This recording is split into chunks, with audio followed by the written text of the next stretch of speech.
Good afternoon, ladies and gentlemen. Saturday afternoon's main event signing on once again for another Saturday for all of those that are out there. We thank you for joining us.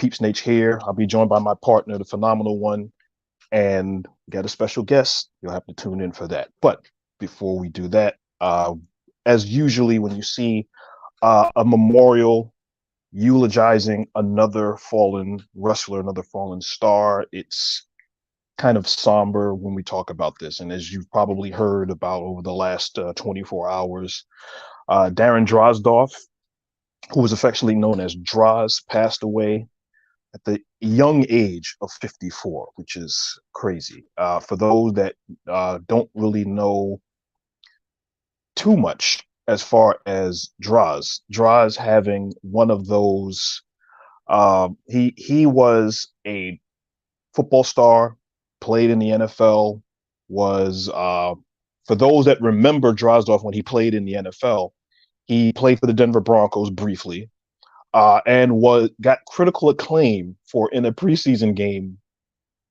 regurgitating on the football while on the field during a preseason game. Didn't really have much of a football career, transitioned into professional wrestling, signed on with the WWF at the time.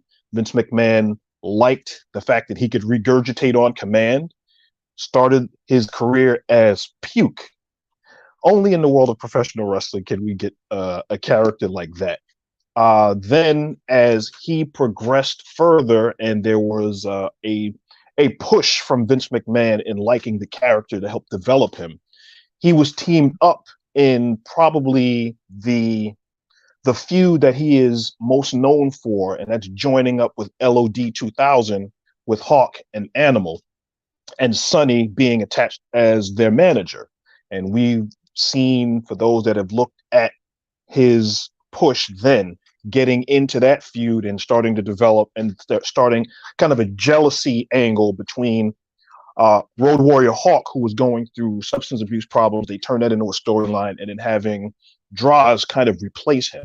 So that led to a longer career. He started to get a bit of a push, and it looked like his career was going to start going forward. But as we've seen in a lot of things, accidents do happen. And unfortunately, what would change his career and life path happened October 5th of 1999 in a match that was supposed to be viewed on SmackDown between himself and D'Lo Brown, where D'Lo slipped getting ready to do a power bomb with Droz. He slipped on a liquid either that a fan might have dropped on the mat or on the ground, and he slipped and ended up falling the wrong way, and Droz broke his neck and became an instant quadriplegic. And from there, the WWF kept him on the payroll as his recovery worked through, and he was able to work with the company and then become a motivational speaker about some of the things that you can do outside of the business, but helping wrestlers in the business and then transitioning to a way of life that helped other quadriplegics. And unfortunately, within the last, I'd say 36 hours or so, passed away as a complication to the injury that he had. And a lot of quadriplegics that do have injuries between 15 and 20 years later succumb usually to something that may be attributed to that injury that they've had. So on behalf of myself and everybody here, the many fans that he had, people that followed him, our sincerest condolences go out to Darren Drozdoff's family, his friends, the many fans that he's probably had over the years, and anybody that he may have touched along the way through his outreach and through his motivational speaking and some of the things that he was able to do and accomplish in life. So, Darren Drozdoff, we eulogize you and we respect you. And of course, we do acknowledge you. Amazing way to put it, peeps. Of course, it's the phenomenal one here. When I first got the news that Darren Drozdoff had passed away, it was yesterday, and I was into my first hour of work, and I was about to get ready to watch SmackDown, since it was actually overseas live and on at 3 p.m. Eastern Standard Time. So I would only be able to go ahead and watch it on BT Sports or any other UK affiliate.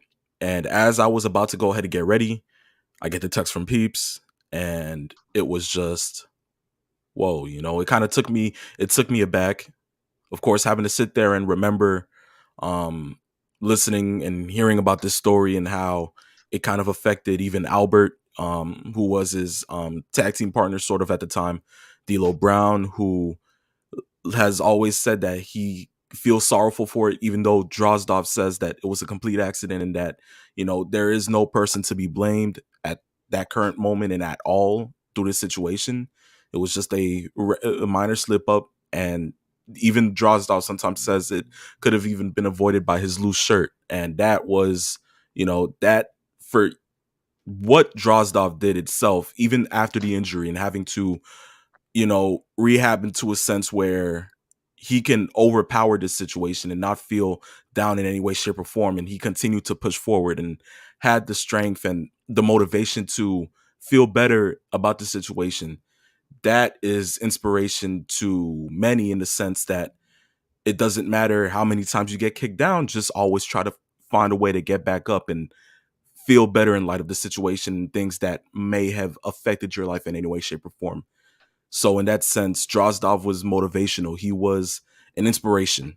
And of course, knowing that, this injury was something that was more long-term in the sense that he could have passed away before hitting 50. And the fact that he passed that and the fact that he stayed through it through this amount of time tells you that he is somewhat of an enigma. Drozdov will most definitely be missed. He will forever be immortalized in the sense of wrestling fans that know who Drozdov is and how this all came to be. And definitely, like Peeps said, we send condolences to his friends and family and the fans that most definitely adored who Darren Drozdov was. And with that being said, ladies and gentlemen, this means that we will begin Saturday afternoon's main event in a couple of seconds, and we will see you guys soon. And just as we said, rest in peace to the one and only Darren Drozdov.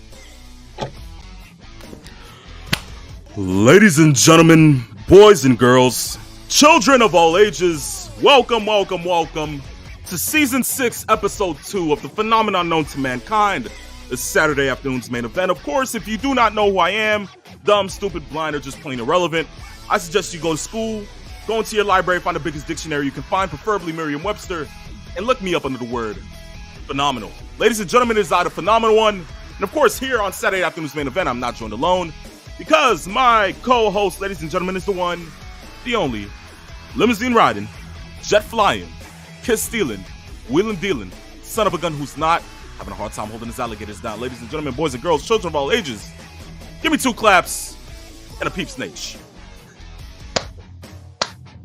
Woo! Back here once again, and by the shirt, I am the deep-voiced Punisher. As I am a Marvel fan, so those that know me, that know I am Marveled out, and today, Punisher. I guess I had to wear the Punisher today. So yes, deep voice Dynamo here on the air, and I just had to. It was only right, Pete. It was only right. Yes. It was only right. Yes. We have Taekwon already here in the chat. It's already funny enough. He's already the biggest dictionary. Okay, this is a family show. Get it together, man.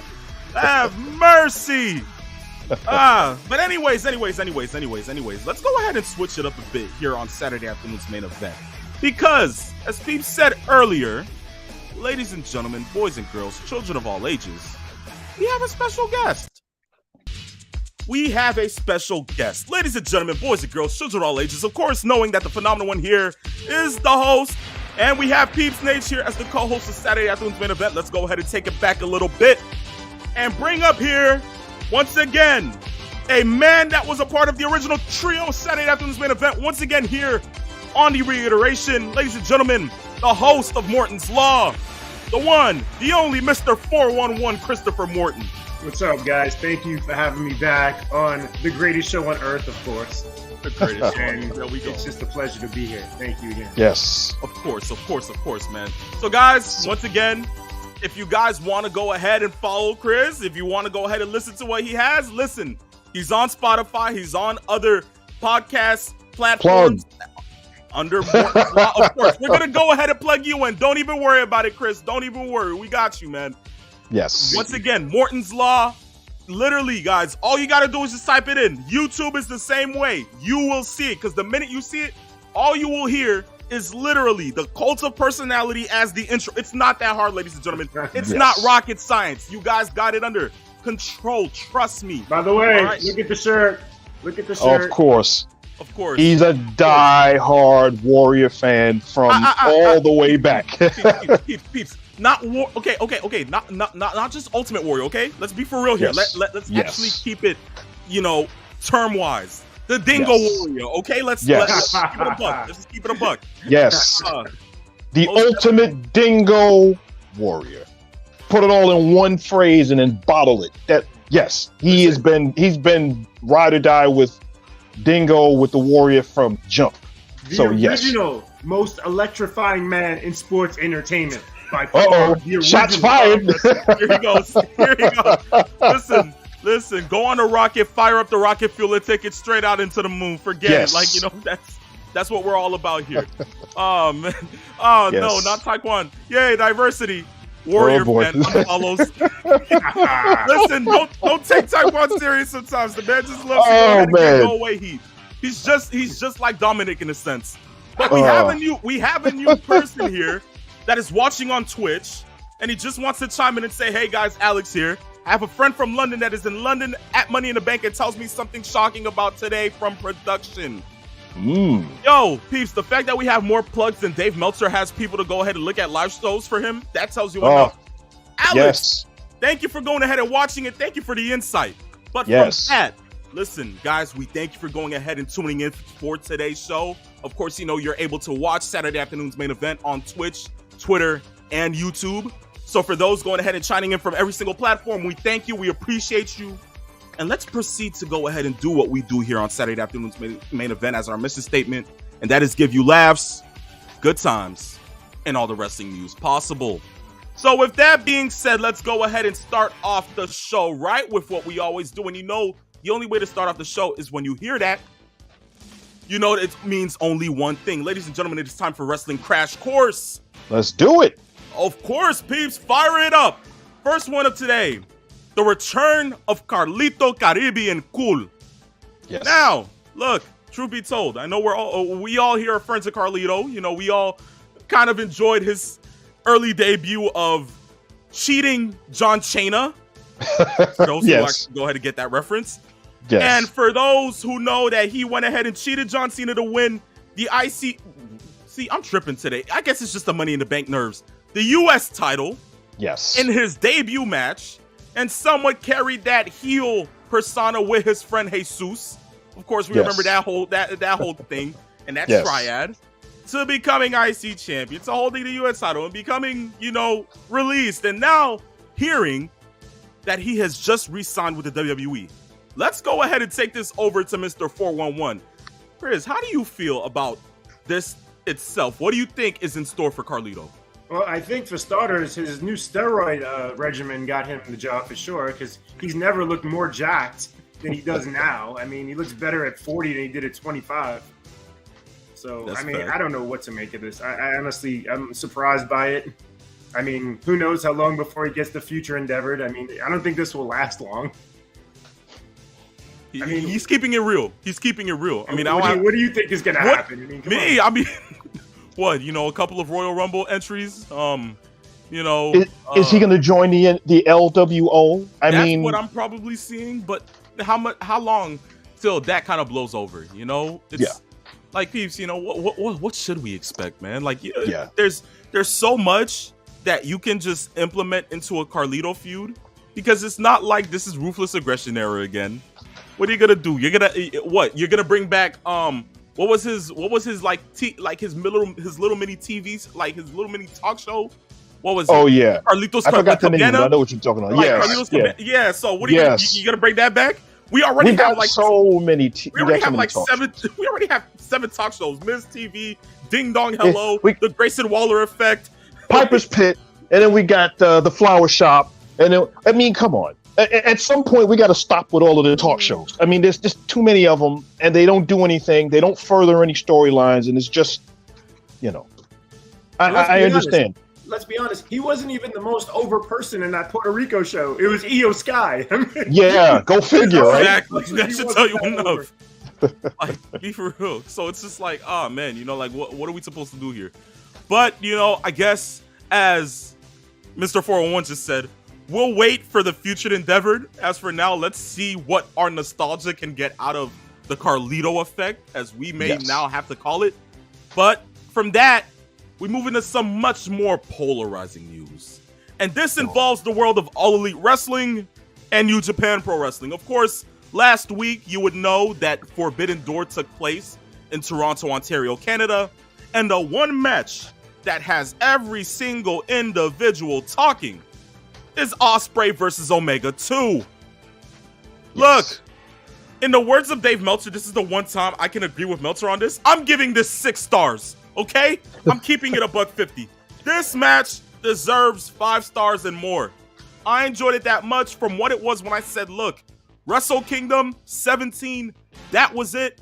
I said, look, if you're gonna have a match like this again, you need to do it greater. You need to do it better. You need to do it times 10. And for what it was, with Omega having the offense at Wrestle Kingdom in Japan to Ospreay having the offense in this match, and even Don Callis being Don Callis, everything in this match, from the spots to the storytelling, even from the outside announce table, all of that literally said, look, I can't wait for the next one. But within this one can sit with me for a good couple of months until the next bout. But from what it was, peeps, I'll let you take this one, then we'll go on to Chris about how he feels about it. But peeps, for you, what does this match say to you? Like, honestly. This match says to me that no matter how many people think Kenny Omega is quote unquote horrible, or he prances around, or he does so many things, when Kenny Omega is in the right situation with the right opponent in the right setting, Kenny Omega is a 5-star matchmaker. And we've seen these kinds of matches, but mostly when he goes to Japan. We don't see a lot of these kinds of matches when he's in America, even in AEW. And I think even though he has had those kinds of matches, his match that he had with Danielson comes to mind.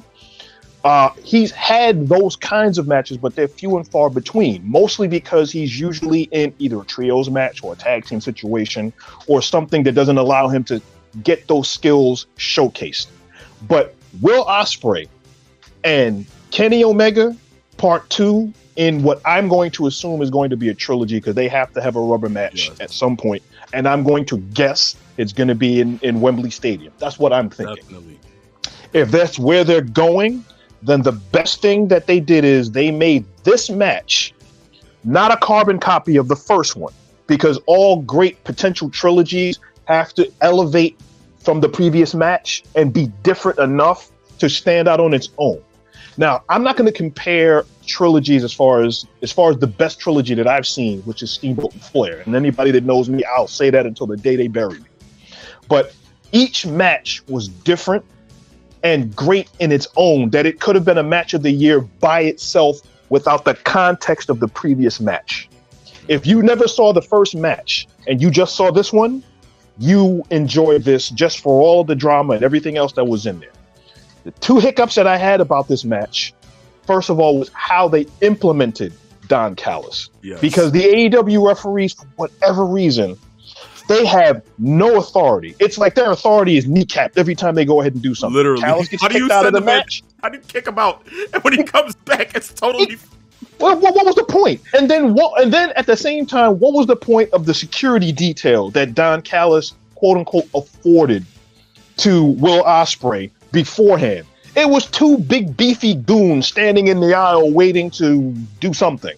Well, just stand And in the then middle, act like a popsicle stick. Like when Callis comes back, and then they get into that little fracas, and then he tries to go for the screwdriver.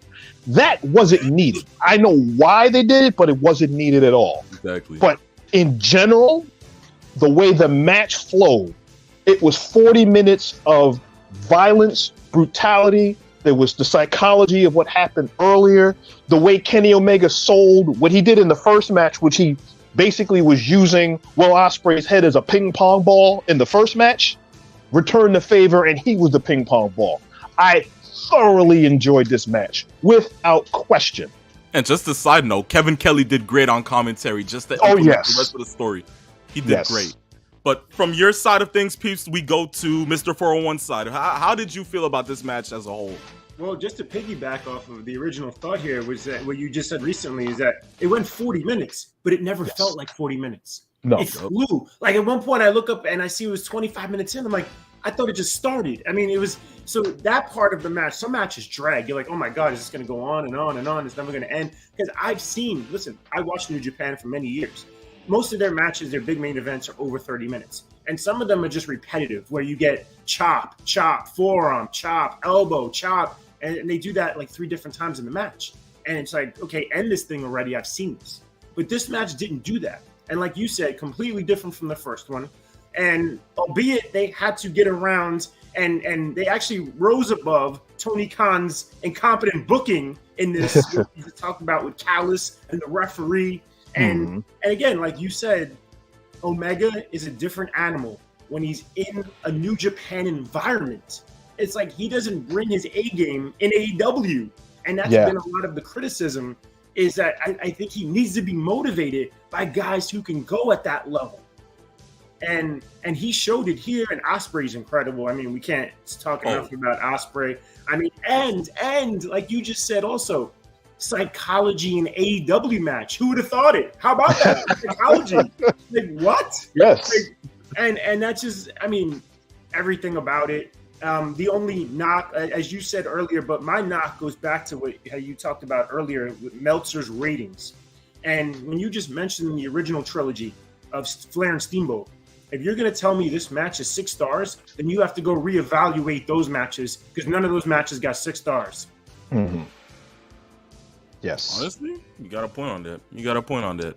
So what do you think should happen, like, like towards like, the end of the year? Do you think that they're going to have their trilogy match at Wembley, or do you feel that it might be something that we might have to wait for Wrestle Kingdom 18? Well, I mean, that's the thing. See, you have 2 cards in 2 weeks. You have Wembley and then you have All Out. So it's like you have to build your card somewhere. So I don't know if it waits to Wrestle Kingdom. I doubt it. I think it happens before then. But then again, New Japan's going to have a say in this matter too, I believe. Of course. So it just all correlates with what each company probably wants for their for their set of matches and what they want on the card. But honestly, look, if we get at least one Omega Ospreay match per year, I think I will be good for going ahead and going to the doctor. I don't think I'll need any medical attention. I'll be fine with that. No worries. Yes. But from there, we move into another part of Forbidden Door. And this match, literally, it drew something. And what it was Okada versus Danielson. Now, look, ladies and gentlemen, boys and girls, children of all ages, for what we know, we already know that when it comes down to the Phenomenal One's choice on who he feels is the better wrestler, he will tell you back from Wrestle Kingdom 11 that Kazuchika Okada is the greatest wrestler currently in the world. Like, honestly, the best in the world. I will literally say it like that. I've always loved Okada from that match, because that was what drew eyes for me. Literally was Omega versus Okada at Wrestle Kingdom 11. And no one would ever tell me different, that Okada's the GOAT. Danielson, yes, you can literally say there are some comparisons in the sense that his technical wrestling will give you drawbacks from what the Dynamite Kid could have been doing, what Kurt Angle would have been doing, submission specialist. You had it all in Bryan Danielson. But still, at the end of the day, you're gonna tell me that in 2023 that Danielson would tap out Okada? I would slap you in the face and send you on to a scat fest, in the words of Peeps Nate. But it happened. Yes. It literally happened. Bryan Danielson tapped out Kazuchika Okada at Forbidden Door this past week on Sunday. What the heck? Peeps, what do you think about this? First and foremost, I thoroughly loved the match. And Mr. 411 knows we've known each other for over 20 years. He knows how my affection for technical in-ring wrestling. Those two put on, for those that look at the previous match that we just talked about as a great match, this was a technical clinic. The counter wrestling, the back and forth, and some of the fans, I don't think they appreciated the way the flow of the match was, the way it probably should have if this was actually in New Japan. Because I think the way that the match went, it was literally, as Gordon Soley used to say, a human chess match. And at some point in the match, and Danielson talked about this in the press conference, and we saw it as the match went on, he broke his arm and wrestled the last 10 or 15 minutes with a broken arm, or to paraphrase, a broken freaking arm, and gave the match that he had. He couldn't apply the label lock the way he wanted to, so he kind of did like a variation of it, where he literally took the arm and put it under his leg and then tightened it up. And the reason why the tap I liked was because it was believable in how he was in the move. Because let's really be honest, if you tie somebody up the way you tied up Okada in that move, there's no way you're getting out of that, especially 30 minutes into a match like that. So I had no problem with that at all. It took everybody by surprise. Oh, yes. But also at the same time, as I said before, knowing that he broke his arm literally halfway through the match and then gave you the kind of match like that. Oh, I thoroughly enjoyed it. I enjoyed it for different reasons than other people probably might have been let down in the way it was. I thoroughly enjoyed it. I loved the match. Question for you: Do you think they're going to go ahead and have a second match somewhere down the line? I think they have to. I think that they have to. Okada has to be able. Not to say that this is going to be a greater trilogy, but I can see, even if it doesn't go 3 matches, a back and forth between Okada and Danielson. Maybe they do one in Japan. Maybe they take this match and wait until Wrestle Kingdom to have their rematch. I can see that. That can fit.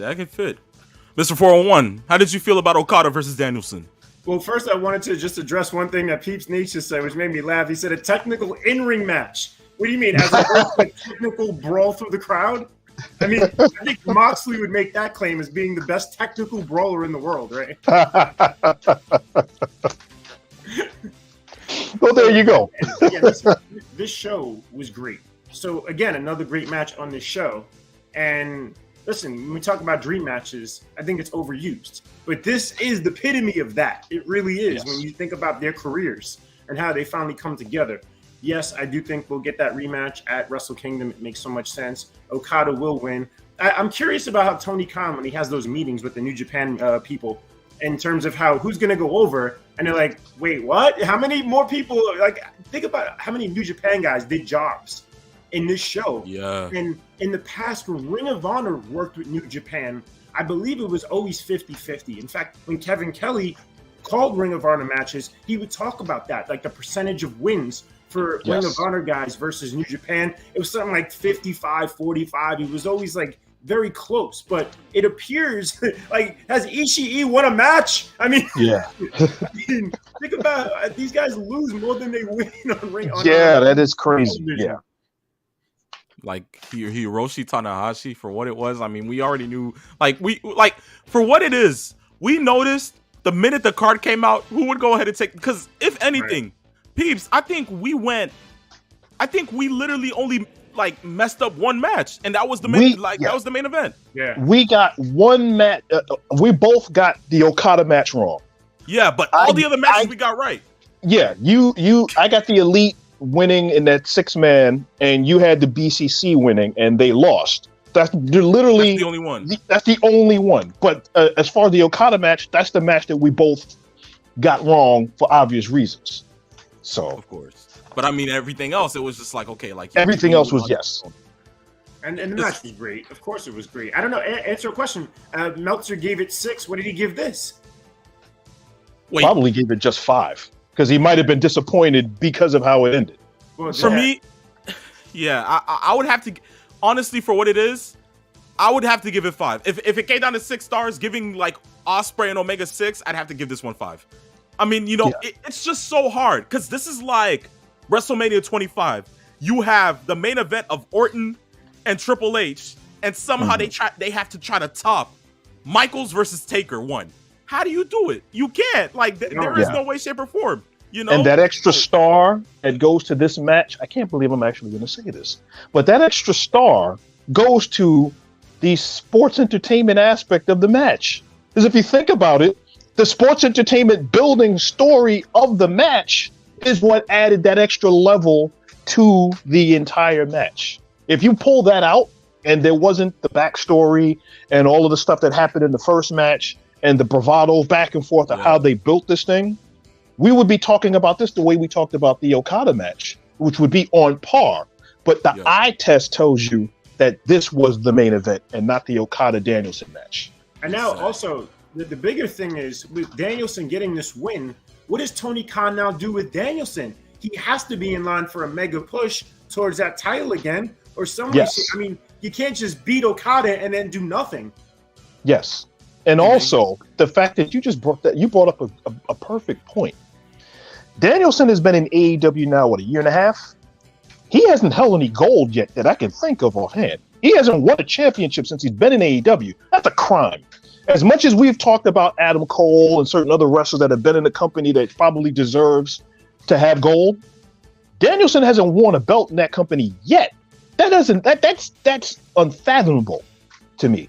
And you know what? There is one title. If you don't feel like going ahead and putting the Triple B on Danielson, you don't have to. I mean, there is a international title that you can implement and actually grow and actually make it feel like something instead of keeping it on.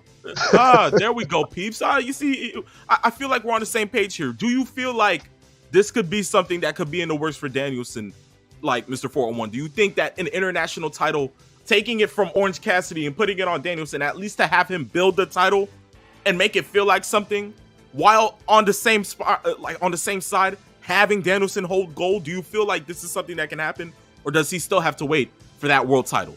I mean, the international title is a cut above the 24/7 title. Let's be honest. True, I mean, so being on Orange Cassidy, there's a lot of stench on that title. It's hard to just put an all-time great and have him beat that guy. I would do more with him than just that. Yeah. But the sad part about it is the first person that had that belt was Pac. And Pac, I thought, did a great job. When it was the All-Atlantic Championship and Pac had the belt and barely defended it, was barely on television. So if they get the belt off of Orange Cassidy and they put it on Danielson or somebody like that, you can easily disinfect that championship by him having great matches and making that belt exclusive to one of the brands. By the way, where is Pac? Is he in witness protection? I think Pac is probably asking the same question. Where is he? I remember him in a match with the Death Triangle. What was it, about a month ago? Mm-hmm. No, and that was it. He's not been on TV in a month. It's been a while. Yes, somewhere like before May has to be like end of April, early May, somewhere around that time. Somewhere within that perimeter, I think so. But like literally, it's been a long time. Like, jeez. I hope Tony Khan's hearing this because we're like, in the words of Batista, give me what I want. Like, you know, like all we're asking is for, like, you know, our tier of wrestlers who we know can literally deliver good matches up to par on a weekly basis just to be on TV. We're not asking for Orange Cassidy to sit there, you know, job somebody, like, you know, literally have somebody job out for him, and then like the minute the match is over, wears sunglasses just to go ahead and take the infamous pose. I don't care about that. Like, life is a wrestling fan, ladies and gentlemen. Yes. But from there, we still stick to the world of AEW, and we're in now the perimeters of the franchise, the icon, Sting.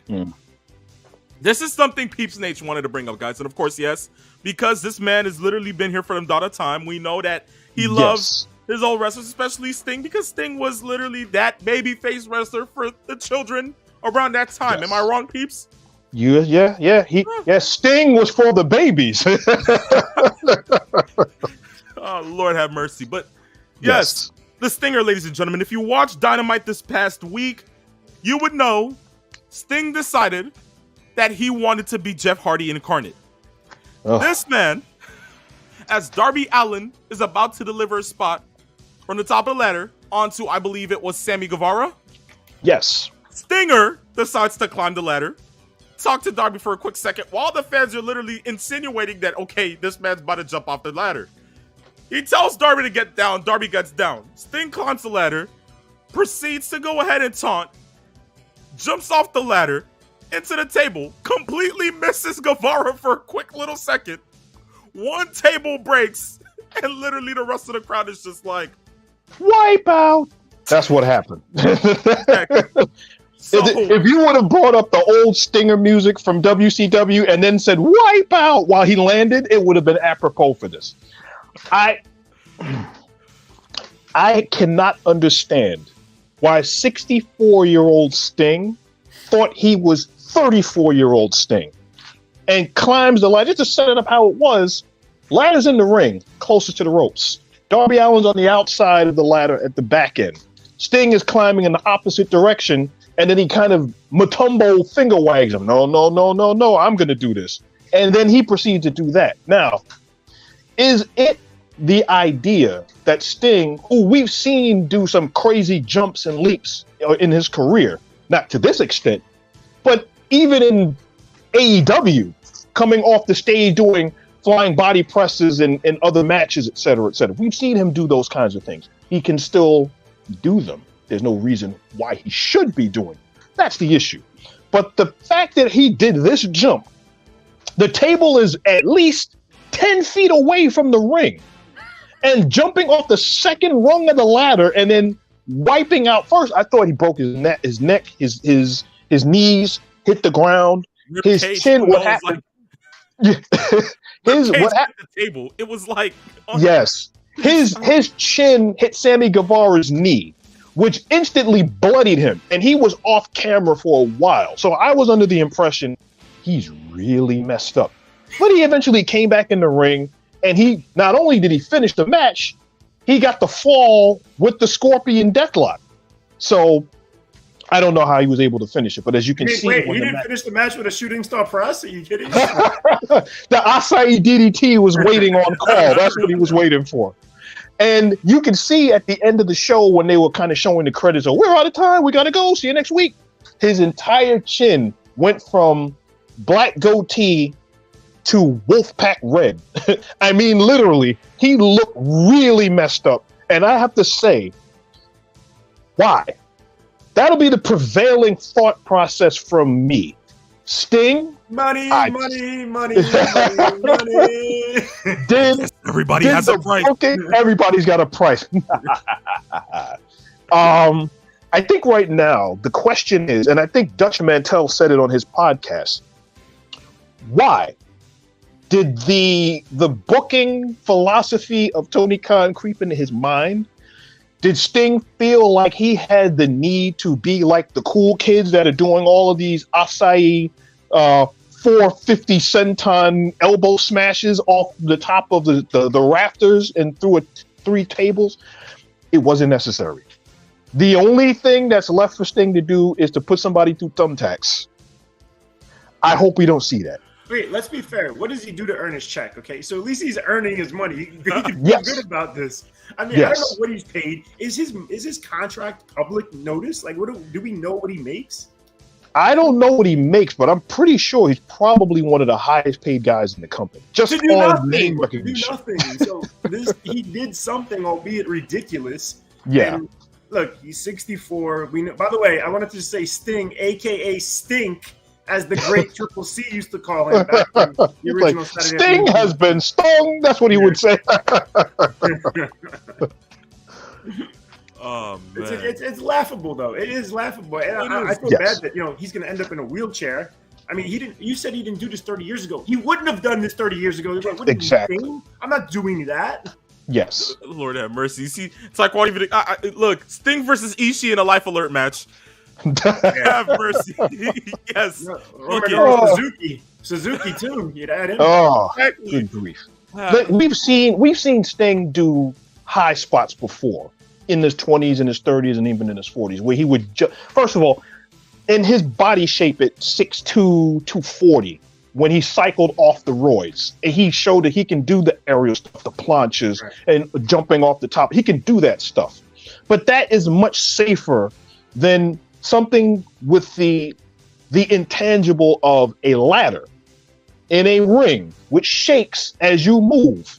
And then the top rope is literally just a couple of feet away from him. And then the tables being about 10 feet away from the apron.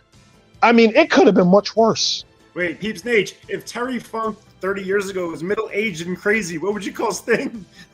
Good point. Psycho. We call him a crazy egg-sucking dog. I mean, he's doing... Yes. For those that don't really realize, Terry Funk at age, 65 or 70 was doing moonsaults off the top rope and had no knee cartilage and was doing that. So, yeah. while catching barbed wire to the face and chest. Yes. That should tell you enough. But hey, I digress. First one of the show. First one of the show. One of the day. Oh, boy. Taz is online, too. Oh, man. So I guess we can move into something that won't have us saying I digress as much. Yes. But I'll let Mr. 401 take this off, and it is about this dilemma with Cody Rhodes. And as much as we're saying this is like, what, Cody? Nah, it's the fact that we're literally still singing whoa, while this man is doing... You know what, Chris, you can take it away, buddy. By the way, should the crowd have a sing-off with like Seth Rollins music, Cody's music, Becky's music? Everyone has a whoa in it, right? They should have a whoa off. Like, it's turned into soccer matches. It's like literally going and looking at a soccer match now. But to get serious for a second, sorry, I did my Lance Storm. Cody, it's remarkable that he still has the fans in the palm of his hands, because as we talked about, when they took that major risk, and it was a major risk, not putting him over Roman in that match, the fans could easily turn on you like that. We've seen it happen. They lose interest. He hasn't. By the way, keep in mind, we're now 3 years into the bloodline, and Roman is now just getting the what treatment. The what treatment. Cody has not had the what yet. I have not heard one what. And you would think eventually we would start to hear that, and we're not. So it just says a lot about what he's been able to do to train, if you will, the WWE fan versus the AEW fan that was booing him out of the thing. And for the most part, doing the same thing. The same Homelander gimmick, right? I mean, yeah. I mean, listen, credit to him, credit to Vince, Triple H for still putting him in this position. And there has to be a payoff. I mean, you would think, right? I mean, what's the payoff? When does it happen? How much longer do the fans get behind him? When does the next, I imagine Brock Lesnar match is going to happen at SummerSlam, right? That sounds about, makes sense. Probably, yeah. And yeah, I mean, listen, he's got this match that we'll talk about at Money in the Bank. I mean, it's again, I think the WWE fan is easier train. Like, you can train them. Train these people. Dance, monkey, dance. Oh man, it's funny because I saw this one tweet from, I believe it was Meltzer, and Meltzer said that there was this survey that came out that showed that AEW fans are on a brighter scale and much more educated than WWE fans.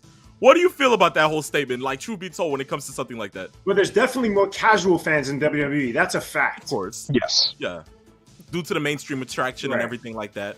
Yeah. But, diehard wrestling, when it comes to something like that, you'll sit there and it will be like us watching AEW, because we're more of like the diehard syndicate, like type of people that will literally watch anything as long as it's professional wrestling.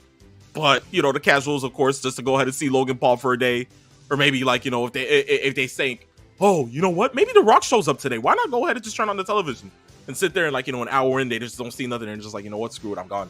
Or like the ones that only just show up for Roman Reigns. Who knows? That's what it currently is now.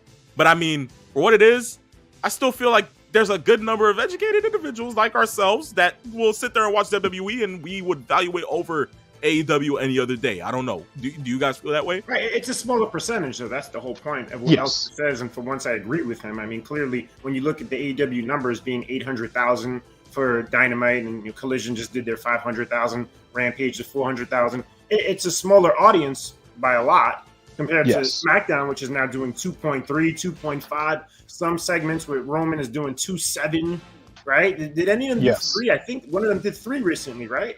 I believe, yes. Like 2.9, 2.8, 2.9, somewhere in the neighborhood.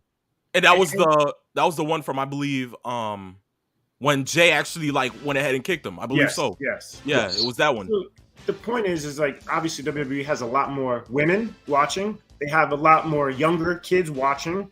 So they don't have that. Remember that key demo that AEW dominates for the most part. WWE now has surpassed them, of course, with their numbers going through the roof lately. But yeah, obviously the AEW fan, I don't know how many casual fans watch AEW. I've had people that I know watch AEW that had never seen it before, and they turned off instantly. It's like, this is crap. I can't watch this. Listen, that should tell you enough. That literally is it. Yeah, there are many casuals. Yup. And the crazy part about this argument, and we've had this on the show before, is the fact that it was just about a year and a half ago where all of the things that we talked about AEW was completely flipped on its ear.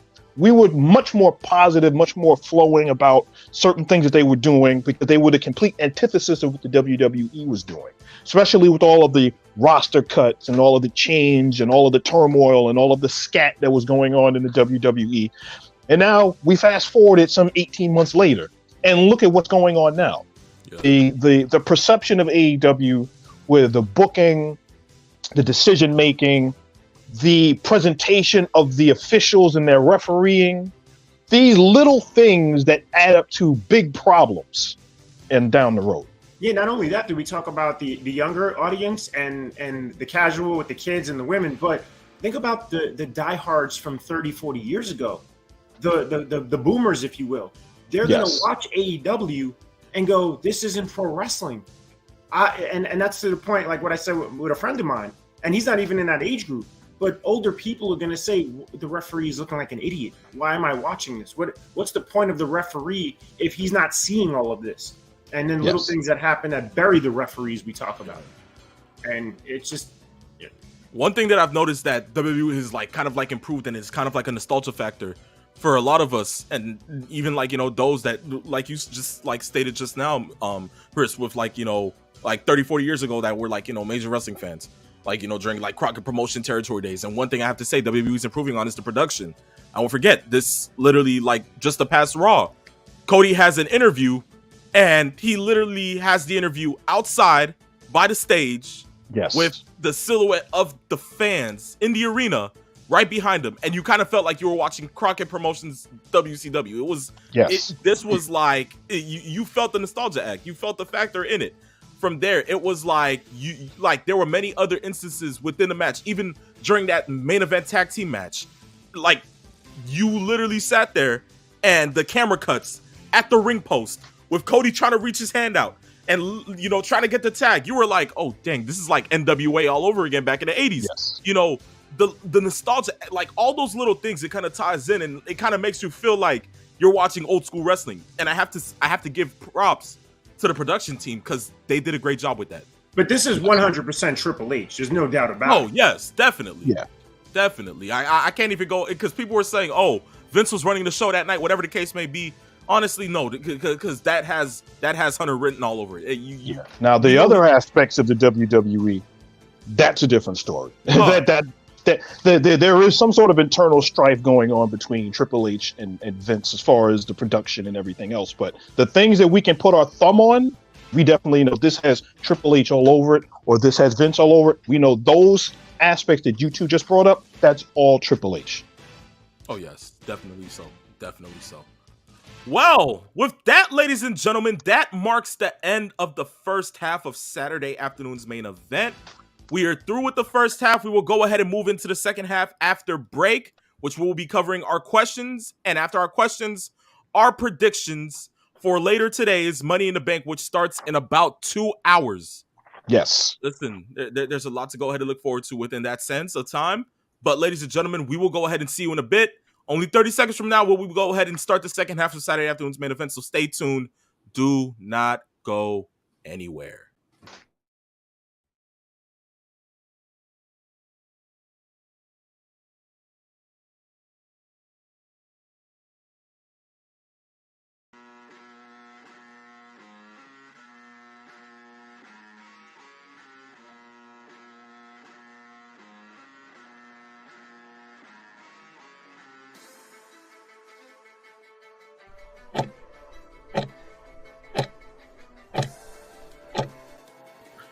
Ladies and gentlemen, boys and girls, children of all ages, welcome back to the second half of Saturday afternoon's main event.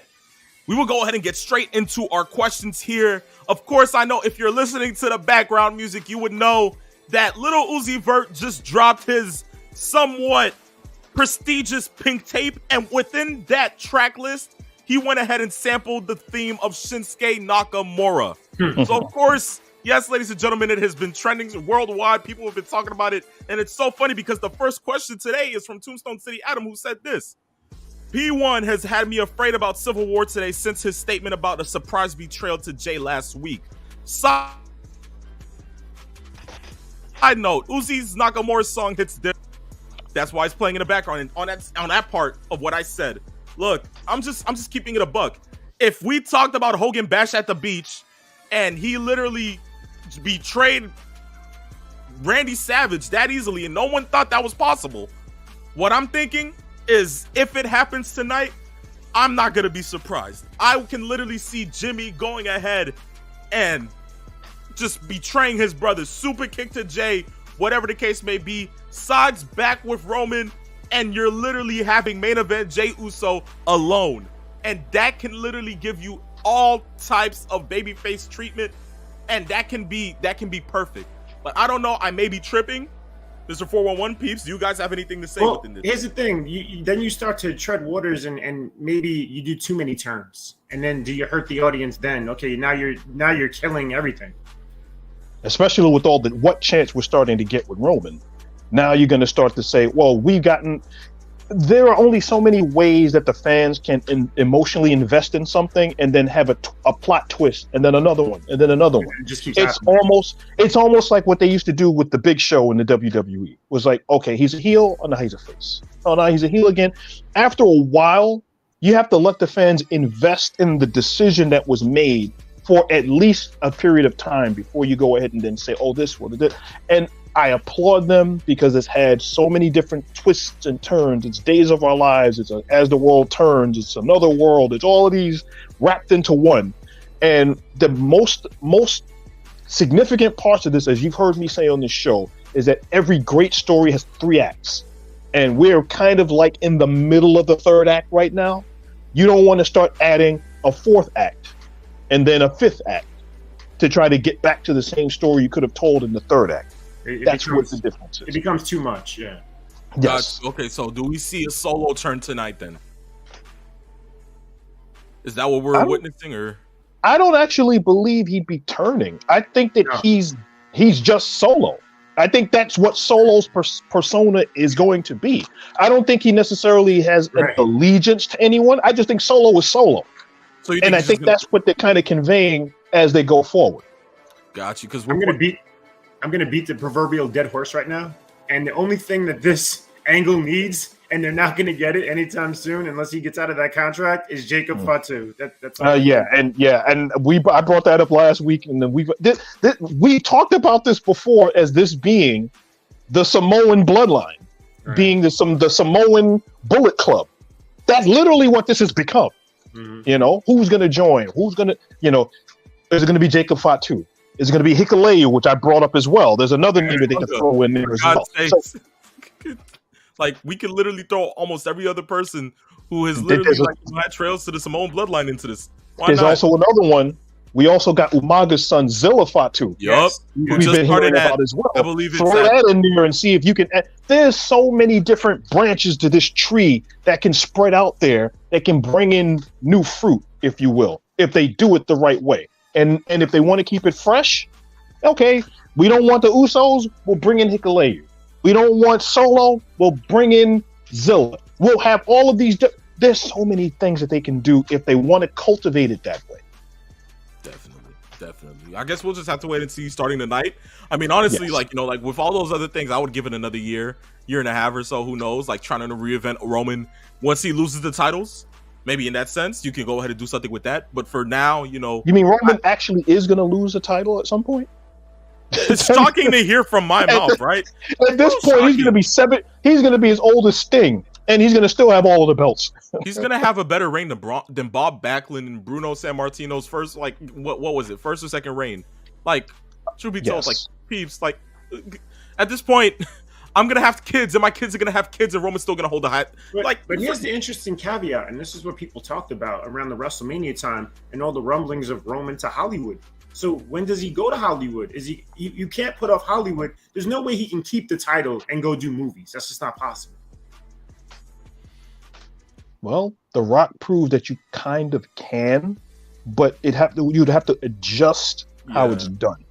It's not in the extent of the way John Cena did it, because Cena went all into the movie career, and that basically helped accelerate his decision to kind of retire from the active in-ring stuff. Oh, wait, wasn't the title a hot potato back then? I mean, how long did The Rock hold the title while he was in and out of Hollywood? I think he had it for about a month. I think he had it in between pay-per-views. So yeah, he can't. You can't. The consensus has been for a lot of people that Roman has kind of hijacked the belt, which is the reason why we have a World Heavyweight Championship on Raw. And the only good thing that came out of that was the elevated importance of the secondary championships on SmackDown and Raw. They've kind of gotten away from that a little bit now that they actually have a championship on Raw. But SmackDown is still suffering from the same thing because no one is beating Roman anytime soon. Definitely correct on that one. Tombstone City Adam, appreciate the comment. We go to the next one. Doctor of Thugonomics, he says, day 1047. Peeps, he's really been counting this long. Peeps, yes. This is shocking. He says, day 1047. Jesus, Tony, just let the guy go back to WWE and let him take Britt with him. Now you put the guy in a tag team with MJF. This isn't the two-man power trip. Ooh. I mean, Peeps, he's not wrong. But we know how this is going to end, though. This is not going to be, they're not going to win the titles and be champs for the next 3 years. Truth be told. And it's like, honestly, we've been waiting for an Adam Cole world title, world title, stint for a good long time. And I guess, with AEW, we just see it happening much more quicker. But we know MJF is going to hold the title till 2024. As he's alluded to, or maybe if it's just within the story, he sees the title as his little bargaining chip. And for what it is, I really do believe that he's probably going to go ahead and re-sign with the company due to the fact that they're giving him crazy money. And that, it's like he kind of has Tony in the palm of his hands, So it's like whatever he tells Tony he wants, Tony's going to try to give it to him. Unless Triple H throws everything in the kitchen sink at him. But do I think that's going to be the case? Not really. But I got the greatest long-term storytelling ever in terms of MJF. If he went to WWE and dropped the title before, of course, because I don't think he can show up with the Triple B that unless we had the ultimate Forbidden Door, right? So you have the rematch, Roman and Cody at WrestleMania. MJF screws Cody. Can you imagine?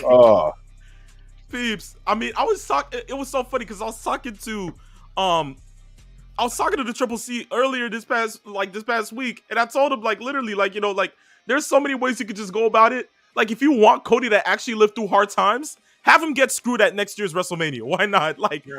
Truth be told, because what I'm thinking is that if who we think wins the Money in the Bank tonight, and he goes on to holding the Money in the Bank, and WrestleMania happens, and Cody finally defeats Roman. Can you imagine the type of pop and the type of reaction you would get if LA Knight came out of there and pulled the ultimate opportunist move of a battered and bruised Cody and beat Cody for the world title just in the span of a couple of seconds? Hard times even more. See, Mr. 401 gets it. It's perfectly. Look, so we'll speak on it later, but I just had to go ahead and kind of like implement this into our minds and just have it resonate for a little bit. Yes. Yeah. Definitely. Yeah. Definitely. Oh man. Next question goes to Master Sean 007. He says, "Greetings, gentlemen. RIP Draws. Now, the month of June historically has been a rough month for the wrestling industry when it comes to death. My question is, which wrestling personality's death hits you the hardest?" Ooh, well, in the month of June, I think a lot of people can think about the Chris Benoit murder suicide issue that we haven't really touched on in the time that we've done the show. But most people know what has happened. It's been 16 years now since this happened. Yep. I'm looking at it from the standpoint of what his legacy was that is now poisoned because of his actions. Nobody talks about Benoit in any reverence anymore. His memory is completely shunted, and it's a different mindset when you say Chris Benoit. You don't say that's the guy that had the great matches with Tiger Mask. Oh, that's the guy that had the match with Bret Hart, the guy that won the championship at WrestleMania 20. We hear everything that he did negatively has completely stained what a lot of people probably should have been talking about as a great career, but was undone of his own doing because of the evil actions that happened with him afterwards. Chris, you want to take this one? I mean, I don't know what month, but I mean, for me, obviously the hardest death for me was the Warriors. I mean, and I just thought about from the standpoint of his daughters. Like when you saw his daughters at that Hall of Fame and how happy he was and how happy his wife was getting to, I guess, mend all those horrible relationships like with Hogan and getting to see Vince again, Triple H and everything. And then he just passed away like right after that Raw. That was just devastating.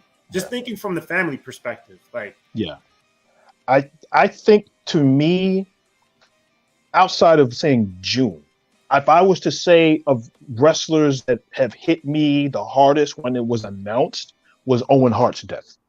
And I remember, we talked about this, I think last year, that I wasn't able to see the pay-per-view live. A bunch of friends were at their house watching the pay-per-view. And then I got a call from one of the people that were there and said, I don't know how to tell you this, but, Owen Hart was supposed to be wrestling at the pay-per-view and he's dead. I was like, he's what? I thought it was a joke. And then after the show was over with, the news was talking about it. I was like, wow. And that's when it really hit me. And it was like, Owen was, I think he was 34 at the time. Like, there's no reason somebody that young should be passing away for something that was ultimately preventable, especially when he didn't feel comfortable in doing the stunt in the first place. So that, I think, hit me probably harder than a lot of wrestling deaths that I've experienced over the years, because there have been way too many to name. We would probably be doing a 5 or 6 hour show if we go over all the wrestlers that have impacted us that have passed away, either prematurely or through an unfortunate demise. Next month will be Adrian Adonis's the anniversary of his death. And I thought Adrian Adonis was one of the great stars of the business. And he was unfortunately killed on the 4th of July in a car accident on his way to becoming part of the WWF again after being fired from the company, going to the AWA, rehabbing his persona, getting himself back into shape. And then he was killed in a car accident in Newfoundland. So those are the kinds of things that you think about that resonate over the years. Yeah. Honestly, for me, if I had to go ahead and speak on one that hit me the most, there's 3 that I can tell you, that kind of hits home. I would say the one that's at 3 would be Brody Lee. And how we were literally in the midst of a pandemic and it's just around Christmas time, and you just sit there and you look on Instagram and the first post that you see is RIP John Huber, and you're sitting there like, what the heck is going on? Of course, already through everything that we've had to go through, within that pandemic and having to be home and isolated away from, interaction with friends and like, other family members. And then like having this, that was devastating. A second one that I can go ahead and say definitely that has somewhat struck a chord within me would somewhere be along the lines of, I would say definitely the Iron Sheik. That one, like, because from where I was at, just sitting there and like, like being so joyful and like just being completely happy. And the minute that I just opened up my phone and I see that, it was just, it just sucked the life out of me. I was just completely like, distraught, because it was like, what, Sheik? Like at this current point, like Sheik, like what was wrong with Sheik? Like, like that was that kind of like, that hit me. But of course, the one that always takes the cake is the one that, pretty much hit peeps the right way too. It was just like, Benoit having to think you're watching Raw one night and opening up the TV at 8:00 just to see Vince right there in the midst of you telling you that Chris Benoit had just passed away. And for me, you always liked watching the Rabid Wolverine. I remember like, like having to sit there and watching WrestleMania 20 on repeat on a VHS tape because of that main event match. Now, if you sit there and like people are talking about WrestleMania matches in a full-on dilemma and talking about the timelines of the main events, I won't forget WWE literally posted something like that a week before WrestleMania about it.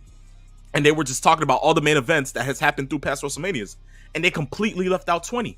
And I just sat there just looking at that one part of it. And I was just like, wow, to think that, like this would have been immortalized. Like people talk about WrestleMania 20 so much. And in the world of WWE, they talk about the Eddie and Kurt match.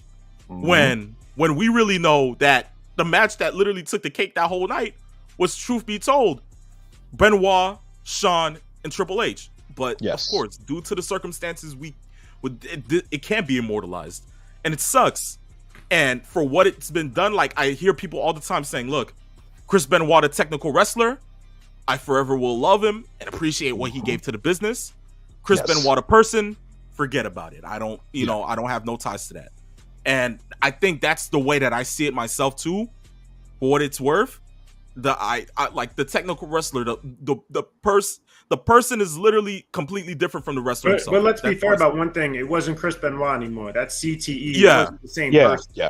Yeah, because of course, from what was determined, he had the mind of a 80-year-old, like, Alzheimer's patient. So it's just like you can't really say, listen, like that was Chris, but of course it was still inside his body. You can't, that's like the one thing that like, literally people try to, like suppress and say, look, it was still that person, no matter what it is, and you can't dictate something else behind that. And of course, within all the conspiracies and people saying that it probably wasn't him. Like he was framed. Do you know how many people actually believed that the person that killed him and his Kevin Sullivan? Was Kevin Sullivan? And I heard so many people from, I think within the first month after Benoit passed away, people had these theories, because Benoit took his wife. He came to his house and he came in and he killed them both and then he framed Benoit. And I was like, you gotta be kidding me. Peeps, be careful. You see, I think this is Kevin Sullivan speaking to us. He literally just dropped my light. No. Get it right. It was the entire ministry of darkness. It was the angel of death. Yes. Well, hey, you're not the only one, because my light was flickering here in the house for about 15 minutes ago. So there could be some spirits or some bad juju there, really can be. Who knows? Let's Oh man. But yes, definitely, if that answers your question, Master Sean 007, I think we all literally, spoke to ourselves and literally told you, which ones really hit us the hardest. And I think the Eddie Guerrero death hit all of us. A different way. That goes without saying. For me, it was understandable at the age that I was, being that I was only about 2, but having to sit there and look over time to see what Eddie has done and then to hear how it happened, of course, that's still kind of it's hurtful. It's hurtful. Yes. But, I hope we answered your question to the greatest extent, Master Sean. Last but not least, last question goes to Hot Rod 316. Says, should AEW Concussion put on its best show or lay back a little when it goes against WWE premium live events? Of course, we talked about this question earlier. Yes, Concussion. Oh, boy. First, he calls me the Phenomenal 2. Then he calls the Peeps Nate the Peeps Nookie. Then we sit here and we have Mr. 401 on the show, and this man commented earlier at 12:52 p.m. Who's the vanilla cream at the bottom of the screen? now you wanna be DMX so bad. Okay, Hot Rod, we'll leave you be. But if we can answer your question, no, I don't think they should lay back. If we're going to be for real here, you have MJF on the show tonight. And we already know it's due to the fact that if Money in the Bank perceives to be that show that everybody thinks it's going to be, people aren't going to be looking forward to Collision as much as you think. You're going to sit there, you're going to tell me that, oh, if LA Knight wins, if Io Sky wins, if somehow the Usos come out on top and Solo just goes ahead and spikes Roman and leaves the ring, and now Roman has nobody but Heyman, and if, Balor were to go ahead and win in his hometown, if all of that were to happen, if the premium live event turns out to be a great premium live event, people are going to go into Collision. They're going to watch the first 30 to 45 minutes if MJF is on that beginning part of the show. And the rest of it is just going to go ahead and just skyrocket down. People are not going to care. Yeah, but you forget the fact that those AEW diehards are going to watch no matter what. Armageddon could be happening outside, and they're going to still turn on TNT. True. Literally. True. But is it going to like spark hard? Not really. If it's not something that's is entertaining to the casuals who are like, oh, wow, we got a lot of good wrestling going on, especially with Collision. They're gonna be like, my energy was completely done after the premium live event.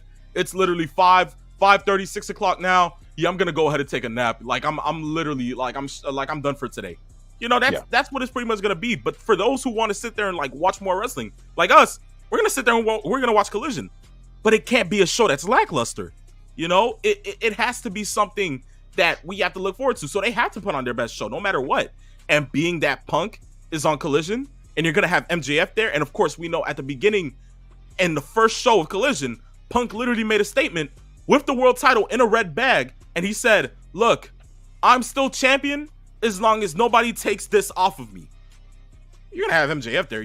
That can literally go ahead and strike a chord. You have to have them go against each other. You have to have them go face to face. Because mind you, before the all-out media scrum, this was the feud going in. MJF coming back and facing Punk to go ahead and dethrone him for the title. That's what we were gonna get, but we didn't get it. So now this is a perfect time to revisit it. And now you're starting to go ahead and put targets on MJF's back with not only Adam Cole, but also with CM Punk as well. And that builds. But how does it go from there? I don't know. But we have to have it start somewhere within tonight. And on top of that, the rest of the show just has to deliver. And correct me if I'm wrong, but I believe they're still doing their Canadian tour. So Punk will be booed again tonight. Exactly. Yes. So we have that as well. So I think the AEW fan is singularly and collectively an amalgamation of three fan bases. The AEW fan loves New Japan for their technical wrestling. It's in between New Japan and Ring of Honor. You have the WWE fans, the casual ones that like some sports entertainment and can identify with the wrestlers that used to be in the WWE. And then you have the GCW fans who are into the blood and hardcore thumbtacks and all of that. Those three, either parts of each one or a combination or all, will look at AEW. Those are the fans that aren't going to go anywhere regardless of what you tell them about what happened at the premium live event. They're probably going to look at the premium live event on replay as they're watching Collision live. Then you have the fans that are the casuals that may see AEW and it's like, okay, I think I remember that Chris Jericho guy. Or I think I remember that Danielson guy. Wasn't he Daniel Bryan? And then that'll be the extent of it. And as we've talked about, the rating will dip after whatever. Collision has stayed away from the booking issues that Rampage and that Dynamite usually has. And that is the main event or the quote unquote best match goes on first, which I've never understood. This is not Saturday night's main event. Although I will give them this. Last week's Collision, they started off the show with their intros and it gave me Saturday night Saturday night's main event vibes. As far as the sizzle reel in the back, they had them talking in the locker room. Oh, this is the match that I'm going to have, and then they go to the next one and they do the same thing, and then they went on with the intro. They have booked these shows, and I can't believe I'm going to say this. Collision is the A show. Dynamite is their B show, and Rampage is the bridge show. That's what's going to bring the in between. And unless something changes with Rampage, and we've all been in agreement, we talked about this a little earlier, is that Rampage should be Ring of Honor's show, and there should be Dynamite, which is, I think, clearly the B show if they continue this trend, and Collision is the place to be for the really good stuff. I can agree with that. We have one question here from Miss Queens Rodham on Twitch. First, I'm seeing you in the cut. Nice of you to go ahead and join us here on Saturday afternoon's main event. She says, while you're talking about the Canadian tour, why is Jeff Hardy not going on it for AEW?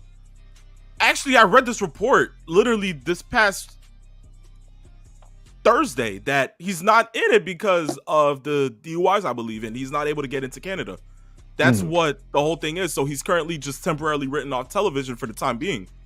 So probably once they get back to the States, he'll be on it, but currently he can't get into Canada. So it's like that's kind of like, okay, you can't, like, there's no way we can go around that currently for that now. Hot Rod says, spoiler alert, Logan Paul will grab the briefcase thanks to Vinnie Mac. Somebody just negate this negative energy away from the Hot Rod, because I kid you not, this is what makes my blood boil. Okay, because I can't, in the words of Peter Griffin, this is what grinds my gears. Yes. Like, I can't sit there and ask for anything else but either Damian Priest or LA Knight. If you give me Logan Paul, I will teleport to the O2 myself and burn it to the ground. You will not know, please. God, no. We got to get okay? LA Knight for the win. Write it in stone. I want it like that. I don't know if I'm wrong, but if you guys were to see Logan Paul win the Money in the Bank, do you guys think that that's the best move for business? Well, I mean, look, he's on the show because there's no real star power in that match. Let's be honest. I mean, the match is loaded with a lot of mid-card guys for the most part, right? So he's there, and he doesn't have nobody. Here's the thing about Money in the Bank: nobody loses, right? Nobody loses. There's only winner. So there's no egg on anybody's face if he doesn't get the briefcase. Could he get it? Vince? I doubt it. I really think that Triple H is really starting to convince him about LA Knight, and I think he can't deny what you're hearing with the reaction. And Vince has always been about that. But the second question is like, well, what about the merch? Is LA Knight moving merch? I don't know that. That's a big factor in a push. I understand. I guess we'll just have to see. See, once again, if Logan Paul wins, I'll burn my whole Pokemon collection just because of him. It's real heat. Yeah, this is like second to Dom, like, honestly. But as with time, I'm hearing that this match might be the first match on the card. Yeah, that makes sense. And if it is, we have enough time to go ahead and figure out who we got, and we're gonna go ahead and get to it soon because we're about to have our predictions.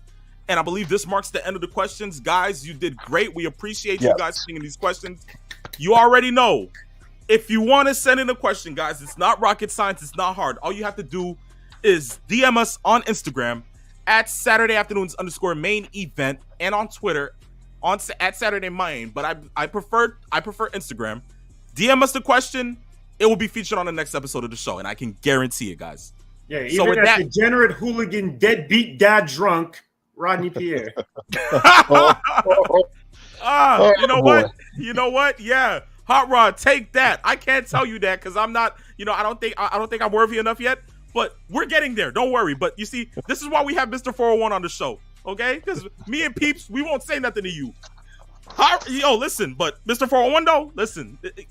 This is our collateral. Don't worry, you can be on the show every week now from now on. If that's the case, if you want to talk smack on Hot Rod, you can do that. I'm fine with it. But guys, we're gonna go ahead and start right away with the one thing that everybody has on their minds currently, and that is Money in the Bank. We're gonna go ahead and get to our predictions right now, and we're gonna start off with the first match here on the card, and that is the Money in the Bank ladder match. So, We have Ricochet, Shinsuke, LA Knight, Santos Escobar, Butch, Damian Priest, and Logan Paul. Am I correct if I stand and speak for everyone here that we all have LA Knight? Yeah, I mean he's a no-brainer in my opinion. Yeah. But there's something odd. And this is something that has been a trend before, where the guy that's supremely over somehow doesn't win it. And there's somewhere in my brain that 5% that kind of tells you shut up because you don't know what you're talking about. That 5% is telling me that LA Knight is going to get screwed out of this somehow, some way. This is the time, peeps, that I'm going to disagree with you, and I'm going to say, you know what? This is the time that you're actually the 400-pound gorilla in the room. You don't know nothing, peeps. Don't, because the last time you said this was about WrestleMania, and you said, look, there's that percentage chance that Cody's not walking out with the title. Peeps, you're doing this again. Please do not screw me over, bro. I don't want that to be the case. I'm saying right now, this is what I'm going to say. I'm saying LA Knight is going to win this because that's the best thing that has to happen. So we'll pencil them both in with LA Knight because LA is the guy. But LA Knight, in all reality, I don't think he needs the Money in the Bank as over as he is. It would assure that he holds on to it and walks around with it and shows that everybody he's next in line at some point. But they can continue to build him without the Money in the Bank briefcase. So if you do that, you still got Damian Priest, who I think would be perfect to walk around with that. And then, of course, Vince's pick would be Logan Paul. Out of those two, who would you think has a better shot at doing it? Let's say they go the route and they screw LA Knight. Which one of these guys do you think is going to take it afterwards? I would say Logan Paul. I'm not hating on Damian Priest because at the end of the day, we already know that there is some animosity with him storyline wise with him and Finn Balor. And let's say Finn were to go ahead and win the world title and you have Damian holding the Money in the Bank briefcase. There's a lot to go ahead and build off of that. But because of already their animosity within the group and knowing that there's a chance that he's going to be kicked out. And we know that that's going to be something that's going to be visited because I'm thinking maybe JD McDonough, of course, who we know as Jordan Devlin, could end up joining the Judgment Day. Then I see Damian Priest getting annexed and having his feud with Finn Balor to go ahead and further promote him as somewhat of a main event attraction. That's what I would go ahead and see at that current point in time. So I don't think the Money in the Bank is needed for him. But if you want to go ahead and promote more eyes to the product and you want to go that route of bringing new eyes more even after this sale to Endeavor, putting the Money in the Bank briefcase on Logan Paul would further promote that Logan would be walking around with it, posting it on Instagram, having it in YouTube videos, having it on his podcast, Impulsive. And he doesn't even wrestle every week. So then you can have him in different situations where he's not every week showing a briefcase. We know that championship is somewhere. It doesn't have to be, well, is he going to defend it at this pay-per-view or premium live event? Is it going to be at that one? They can hold off on that. They can table it until they figure something out and figure out maybe he gets the rematch with Seth Rollins, which would be good. You know, go in that route at some point. What they can do, though, is what I usually see them do, but I sometimes just figure, like, why would you do it for the cause of it if you could have just put it on him, like, earlier, is, have him hold the briefcase for a good amount of time and then have a match with LA Knight just for him to lose it. That can fit the description as well. It's not like they haven't done it before. Exactly. So that can also fit the description. That can also, fit the mold of what they can do with it. Because it's not like I really do see they're going to go ahead and put the title on Logan Paul. I still see that LA Knight has a much more brighter chance of going ahead and winning a world title before Logan Paul. So the Money in the Bank ensures that. And it can be used later on by next year or so. So whatever they do, I still see LA Knight. But if I had to pick a close second, it would be Logan Paul. I found it funny last night when Logan Paul said that LA Knight, he called him, what did he say, a 20-year lackluster career. He was supposed to be a manager. Exactly. And I was like, wow. Now, was that a work or was that how they really felt about him? Really called him Mr. Mega Manager. And then all LA Knight had to do was, London, tell him whose game it is. And all they had to do was listen, LA Knight. Yeah. One thing I found really bizarre, building up to this actual Money in the Bank match is after the qualifying matches, right, where people won, they started having these single matches with the people involved in it. And even last night we had that triple threat where Santos Escobar gets pinned. So, like, when you look at this, aren't you hurting these guys and making the fans think, well, this guy can't win because you're beating him every week? Like, has Shinsuke Nakamura won a match since winning his qualifying match? Well, That's a I really good think statement. that decision is all Vince. We talked about this before. What parts we can see are Triple H's touch and which ones is Vince. I think those kinds of things that they've been doing, those quirky things that you see, that has Vince's stench of booking, of his 500,000 rewrites all over it. Like last night, you get Butch as the guy on top of the ladder, a guy who you wouldn't think would have a chance. So that's a little bit of a twist. But like Escobar, they beat. Now, there's been rumors of Vince wanting to have his next big Latino star because Ray, of course, is on the verge of hanging it up soon. So you look at Priest, you look at Escobar, other guys. But if you beat him last night, now going into today, you're like, he has no chance to win. I mean, granted, it could be a surprise, but they've done nothing with Priest to make you think he could win. I mean, Ricochet, I don't know, but like that's why we think what we do about Paul and LA Knight. Nobody else really. Yeah, and I think there's still down the road. I think that this LWO thing is going to dissolve because I brought this up some time ago. That Escobar at some point is going to turn on Ray and bring back Legado del Fantasma, that entire gimmick that they had in NXT, and bring that up to the main roster and turn him heel. I think that's where it's eventually going to go to kind of get him over. But that's down the road. I don't think that's happening anytime soon. You know what? Honestly, I still think the LWO would exist, but the thing is that to turn that heel, factor into it, I would see Dominic going ahead and being the head of the LWO. So if there is that dissolvement of Judgment Day, let's say Jordan Devlin comes in and by the time of Fastlane, which is supposed to be held later in this year in Indianapolis, let's say the Judgment Day dissolves by then and everybody's on their own, like mid-card to main event attractions, and you now have Rhea Ripley going ahead and being head of the World Women's Division with having the Women's World title. And what are you going to do with Dom? Dom can literally go ahead and do whatever you choose to go ahead and have him do. And if with that heel factor behind him and how he gets go away heat almost every other minute, you can have him be like that no good heel, especially within a faction like the LWO. And if you have Santos go ahead and turn on Ray, and you have Dominic Mysterio being the head of that faction, it makes it even better. That can help the LWO.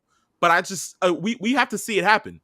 For it to work, we have to see it happen. But that can once again be down the line. It definitely needs bigger star power than the guys that were in Legado del Fantasma. No offense to him, but yeah. Definitely. I guess we'll just have to wait and see on that. Someone says, does anybody have word on Carlito returning? Because everywhere I've been looking, I've been hearing that Carlito's returning sometime during the span of this pay-per-view and SummerSlam. They said it should be later this month. Coming on from what we've heard, we spoke about it earlier in the show that he is returning.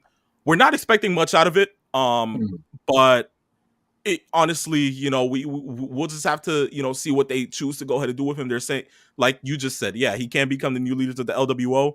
But for how long? We know it's going to turn heel at some point. It can't be a babyface stable. You didn't have the NWO be a babyface stable like when it first came out. So it's like, why would you you have to have it gain attraction for it to be cool like that?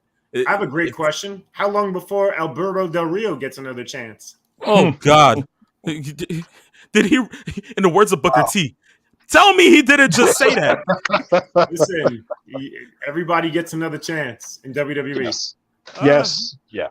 As long as it makes Vince money, that's what he'll do. But if it gets you real heat backstage and nobody wants you there, what then? For what it is, I mean, he has better odds of going ahead and being at AEW, but for outcast reasons, boy, yeah, we never see that happening. So for now, yeah, that's.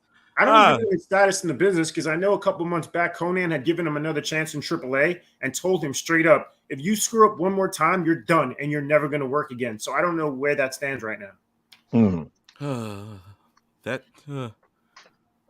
Lord have mercy. Yeah. Well, next we have the women's Money in the Bank ladder match. And this consists of Zelina Vega, Becky Lynch, Zoe Stark, Bayley, Io Sky, and everybody's favorite to win, Trish Stratus. Guys, I'm just kidding. I'm just kidding, guys. I'm just kidding. Thank you, Trish, though. Okay, but never Yeah. that. Guys, I'm penciling in Io Sky. For the sole reason that we know she's over. We know that Damage Control is literally over and done with. Okay, there is going to be that symbolic type of thing. During the end of the match, I think Bayley will be up on that ladder, and she will be holding the briefcase, showing it off, whatever the case may be. Io Sky will jump on that ladder, beat Bayley down, and she will be the one to retrieve that briefcase, signaling the end of Damage Control for what it's worth.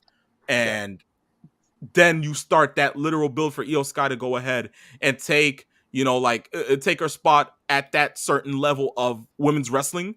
We know what she's been capable of. She's been deemed the genius of the sky since NXT days. Yes. And we know that she is literally what we would want inside the women's division if booked properly. So to start that and catapult a new age of what we wanted since the dawn of NXT women's wrestling, give me Io Sky. Yeah. Although my personal favorite to win this, even though I think it's going to be Io Sky, would be Zoe Stark. It's too soon for her to get that recognition yet, but I think that by this time next year, she will probably end up being in this situation where she might actually win a Money in the Bank briefcase along those lines. I think that Zoe Stark she's been ready to be main roster for a while, and to have her aligned her with Trish works in the favor of giving her that rub that she needs. And the fact that she's entering as a heel works in her favor. So I think what can work, although I don't know if that would be the right decision. But if we can remember Christian Cage and Tyson Tomko, and we now know Luchasaurus with Christian Cage, why not have Trish Stratus pull the Luchasaurus effect? So have Zoe Stark win the Money in the Bank, and Zoe delivers the Money in the Bank briefcase to Trish Stratus. And she can basically say, "Thank you, Trish, for letting me win this for you." It writes itself. that can literally be something. Although I do not want to go ahead and root this into the atmosphere, so I'm going to stick with Io Sky. But if I would have to say a second, although this is like fan perspective, I would say Zelina, due to the fact that it is Zelina Vega, and we have been wanting somewhat of a glorified just one cool little title run from her due to from whatever it was, even at Puerto Rico for Backlash, we saw what was capable of happening within that sense. So I would love it to be Zelina, but at the end of the day, I still have my soft spot for Io Sky.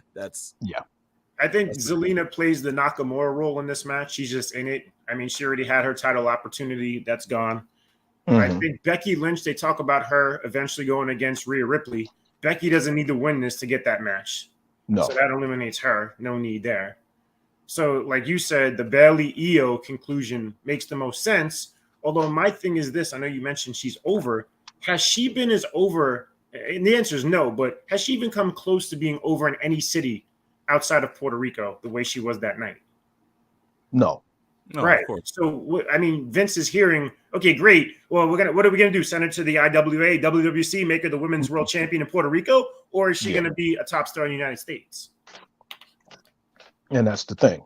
So we'll see the long-term planning, but I think that the most sense that it makes is Io, because she's over everywhere. And then the implosion will be complete. And then you've got your Bayley versus Io, jealousy, et cetera, because Dakota Kai is she's going to be out probably until next year with the torn ACL. So we'll see what happens from the booking standpoint of where they go with that. Definitely. From there, we have Cody Rhodes versus Dominic Mysterio singles match. I think they announced this as the main event of the show. No, if I'm not mistaken. They're saying it's a triple main event, so they're pulling the AEW card. So they're saying Roman is definitely going on last. Sorry, I mean, of course, yeah. So they're just calling it triple main event just for the what can it be? But honestly, for this, This is the first time I'm not going to go ahead and rule out a victor. I'm saying this ends in a no contest. Oh, really? Or I know what I got. Or it actually ends in a win for Cody Rhodes by disqualification. So you're thinking your pick is who? I'm picking Cody, but via disqualification. Well, give me your finish there, Booker, man. My finish. Brock Lesnar comes back tonight in London. Mm-hmm. Okay. Mm-hmm. Set up the match for SummerSlam. Yeah. That's what I think. And I don't think this is gonna be something like Dominic pins Cody. Like you can't end it there. You know, this is something that can be revisited. So you give it time, build Dominic up a little bit more, and I'd love to see the feud again. But for now, we all know that the focus has been Brock Lesnar. We haven't heard from Brock Lesnar since Clash. What was it? Night of Champions or Clash of Champions, whatever they call that pay-per-view. Yeah, we haven't seen him since then. Cody has been wanting to go ahead and face the man, but instead he got Dominic. With us not having to hear from Brock Lesnar for that long, now is the perfect time to implement him back and have him go ahead and beat the holy hell out of Cody Rhodes in London. Because from there, who knows? This means SummerSlam, we get that trilogy of matches, whether it be a 3 stages of hell, from what I'm hearing, a first blood match, or, you know, something along the lines of, like, you know, 2S to be like, you know, like, oh, like, this is going to be big. We haven't gotten this match in so long. That's what we've been hearing from Fightful, Sean Sapp. We've literally been hearing it for so long, for the past couple of months, since they started to build up this feud. So, for what it is, he comes back tonight, it sets up the match for, like, next month. So, that's what it is for me. Did the first match have a stipulation? I'm trying to remember this. The first 2 matches they had. The first match was a regular match, because all he wanted to do was fight. That was why the first match was there, and for those exact reasons is the reason why I'm picking Dom to win this match. And what a way to literally piss in someone's cereal than to have Dom, the most hated man in all of WWE, get over on Cody Rhodes, to have this costed by, of all people, a returning Brock. Brock only returns in big points and big matches, especially it's going to be in London. And we all know he doesn't work by the hour. He's going to be there. He's going to show up. He's going to do what he has to do. Then he's going to get back on the plane and go home. I think that that's what's going to happen. You elevate Dom and the hatred over what he's been doing. He's a complete chicken crap heel. Perfectly done. And the reason why this works is because you're going to really, really piss those fans off. The ones that are there to see Cody, the ones that want to see Homelander come out on top, only to have him be knocked down a peg by this person that no one can stand. And to make it even worse, how insufferable will he sound on Raw, bragging about how he beat the great Cody Rhodes and he, quote unquote, didn't need any help. That works perfectly. That's what I think that Dom is going to come out on top. That's what I'm feeling. And I will go out there and say that. But it goes back to the initial thought at the beginning of the show, is like, how many times can you beat Cody before the fans go? And yes. And that's why if he loses, and then you building up this match with him and Brock, saying it's going to be at SummerSlam, he's going to go over on Brock and beat him. That's when you start the push toward the Cody run toward World Championship, WWE Undisputed Universal, DDT 24/7 belt. Because I don't understand how that still works, because he's exclusive to Raw. So, well, whatever belt that we all know that the WWE goes back on their own logic. Because remember, we talked about this before about the draft not meaning anything. But so they can make their own rules within certain parameters and then change it at the last second. So, like, how did AJ Styles get into a tournament for a Raw Championship when he's supposed to be on SmackDown? You see what I mean? So any of these things can happen at the drop of a dime. I'm not saying that that's what's going to happen, but if that's the case, then you're setting up Cody for a big payoff down the road. But I think for that big payoff to happen, I think Brock has to be there to remind everybody he's the guy that broke Cody's arm, and he's the guy that is his literal nightmare. And that's got to lead to Detroit at SummerSlam. My memory's really bad with a lot of wrestling, and I apologize for that. Has Brock Lesnar ever been in an I Quit match? Nope. I'm pretty sure if he has, he hasn't lost one. I'm not sure. Would you have Cody make him say I quit? Wow. Honestly, you could go the Tully Blanchard route and have him in some kind of a submission hold, and instead of him saying I quit, he's just saying yes, because he never said I quit, but he did give up. So you could do something like that. So yeah, honestly, I could. He won't get any. He won't lose any prestige, because we still know that Brock Lesnar is the guy that beat the Undertaker and ended his streak. And that's what makes Brock literally a kingmaker as far as the things that he can do storyline wise. Definitely. Just because of the fact that he beat the Undertaker at WrestleMania, that gave him instant cachet.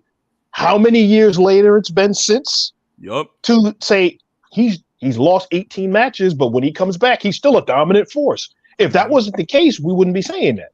Yup. That's true. So you would book Cody beating Brock in an I Quit match? Definitely, but it's only if that I Quit match is a part of the 3 stages of hell. That's how I see it. If it's just an I Quit match, it does justice, but then again, how much of it can be done from there, If it's like they want to do like 3 certain matches within 3 stages of hell, and you have it be what? First Blood, I Quit, and the last one being something, I don't know. Peeps, help me out here. Sort of like a last man standing. Exactly. Mm-hmm. So if it's something along those lines, right? You can have First Blood being like, the first stipulation. Second one being I Quit, and then like the last one being last man standing. Because if at that point, let's say Brock says I quit, last man standing goes right into it where, okay, Cody has now gotten him to go ahead and new heights of like feeling obsolete in a sense, and you had to get rid of him now. How are you gonna do that? You have to really pressure him into like saying I quit. At this point, if he's done for, he's done for. So now try to go ahead and get him to not get up until the count of 10. That can't be hard. I actually think the I Quit stipulation has to be the third, because for somebody to beat Brock in a regular match is tough. To then say Brock won the first fall, now I have to go ahead and in a falls count anywhere or last man standing, I have to literally beat Brock within an inch of his life to get to the last match. And then the last match is the I Quit match. Further solidifies the booking of the against all odds, son of a plumber. I got to do what I have to do to avenge my broken arm and pride so I can get back to finish my story. The I Quit part has to be the last fall in that order. Regular match, second match is whatever the stipulation is. The third fall would have to be the I Quit match. And it would have to be in a way that is believable. It's not like you're going to see Cody go ahead and put him in an ankle lock and that's it. It would have to be some sort of hardcore damage that happened in the second match that makes it believable that if you're going to make him quit, it's because he just couldn't take the pain. That makes the most sense, at least to me. Got it. Well, Hot Rod says, what about a Hell in a Cell match? No, I think it's been overdone. Yeah, honestly, we've already gotten how many Hell in a Cell matches since, we've gotten 2 since WrestleMania, right? Yup. So, we had the one at WrestleMania, and then the one before that was the one that Cody was in with Seth Rollins, right? With Seth Rollins, yeah. So we've had it, 2 years, 2 matches within the span of those 2 years, and I don't think we need another one with Cody being in it. And like with Brock, of course, it can tell a story due to the fact that Brock has been in Hell in a Cell matches and Yes. has won at the top of like many other wrestlers. Because I remember it was Judgment Day 2002 that he beat Taker in that one. Mm-hmm. Well, Taker had like the whole like mentoring the cast on the same hand. So you can Yeah. tell that story as well. You can literally have a nostalgia act within that. Although I don't know how that would go ahead and fit the description of like what they want to do with Cody. Of course, Well, they then you have can have him everything. go Iron Mike Sharp and just pound on people with the broken arm cast for the rest of the time. So I mean, did he knock out the Miz with the cast? I mean, let's be for real here. he can do it, but yeah. it just all depends. It just all depends. For me, I do think a Hell in a Cell match can work, but I just don't want to be seeing it done like in Detroit at No. SummerSlam.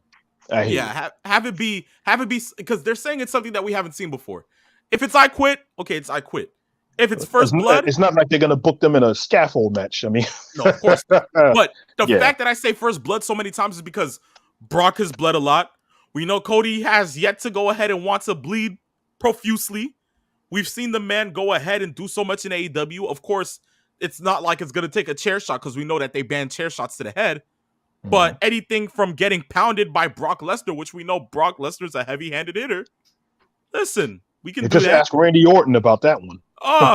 Exactly. Which I'm hearing that, like, reports that Orton may be in the O2 for this for this premium live event. So, we'll speak on that in a bit regarding the Riddle match. So, honestly, for now, I have Cody by disqualification. You have Dominic Mysterio, peeps, and Mr. 401. Who do you have? I'll take Cody. You'll take Cody. All right. So right now, peeps, you're actually 2-1. Yeah, that's it's 2-1 right now. Don't worry, man. Right. I think we'll be good on the next match though, because the next one is the singles match for the World Heavyweight Title. Rollins, Balor. I'll tell you now, if this is what I think it will be, it is a grudge match that is 7 years in the making. Okay, if we're gonna be talking about this, I think Finn Balor wins.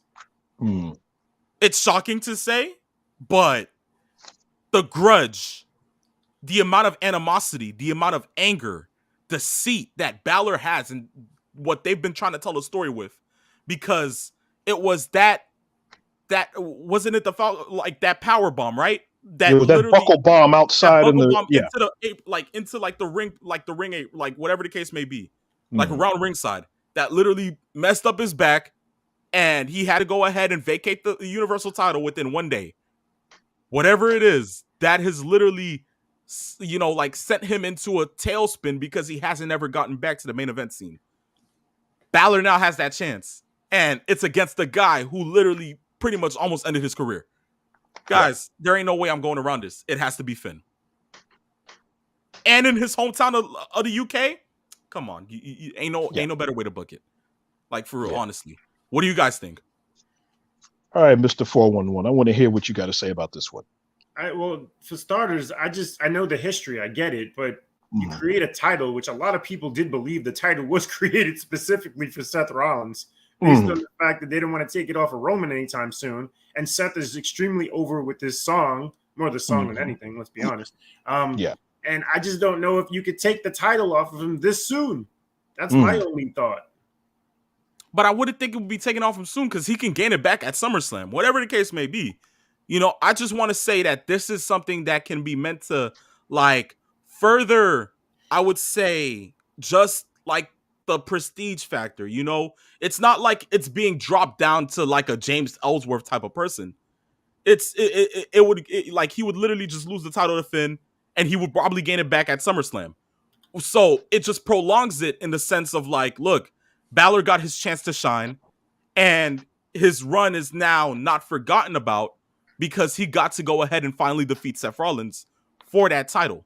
So it's like giving Finn his flowers now as world champion to kind of get over what happened 7 years ago. Exactly. That's what I'm thinking.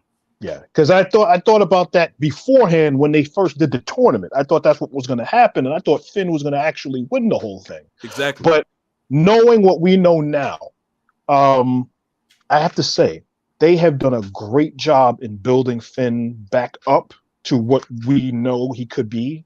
from the leader of the Bullet Club over a decade ago to what we see today. What we saw in NXT, and then the rehabilitation of his character with the Judgment Day. And after Edge started this group and then was ceremoniously kicked out, I should say unceremoniously kicked out of the group, Finn has done a great job. It's been Judgment Day's been around like almost a year now. This has been one of the best pushes that Finn has had in this company. I guess this is the consolation for the way that they treated the Demon. So I have I get where Chris is going with this one as far as Seth. He's had the belt. It wouldn't make sense to take it off of him, 2 months after winning it? But at the same time, I'm going to go with Finn only in the aspect of I can personally see a rematch at SummerSlam. And I just had a quick thought because you guys talked about this earlier about if Money in the Bank goes on first, the possibility of Finn costing Damian Priest, let's say by accident, quote unquote, but then let's say Damian Priest returns the favor later on in the night. That's another great option as well. So it's either that or the inverse. Either way, I think works. So on one hand, you have Finn winning a championship and then having a challenger, or you already have a built-in feud between Priest and Finn and something else happening. I mean, it works either way. So, but I put down that I think Finn is going to end up winning this just for the fact that the rematch would work. Well, I'm going to be the only one then that says that Seth wins. Yeah, Seth wins due to interference from Damian Priest. Yes. All right. Next match, we're gonna go ahead and skip the fifth one right here. We're gonna go. Are we going to go to the bathroom the break? Sixth bathroom one. break match? Rousey and Baszler. You're not wrong on that. You see, he's not wrong, peeps. He's not wrong. Because we already know who's winning this. Rousey, Baszler. Cool, no problem, right? You know, that's okay. You know, easy. That's what we're going with. All right, cool. We you can pencil that in, peeps. We don't have to get that's what I'm doing right now. We really like. Wait, I love the fact they made a big deal about Liv Morgan returning. Like it was the second coming. Did you see that? Yeah. Mercy. They really try to go ahead and sell that over to us. I really didn't buy it once. I didn't. Like it was just like, oh, okay. Liv is back. Okay, cool. Yeah. This is a regular SmackDown match on a premium live event.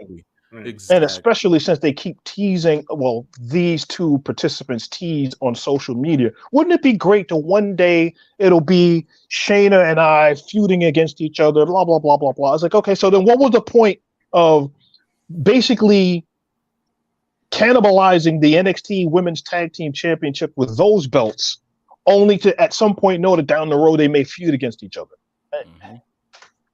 No sense. Yeah. I digress. You digress. Second one. Not one from me yet. That is insane. Yeah. Wow. This doesn't even deserve any thoughts, this match. Let's be honest.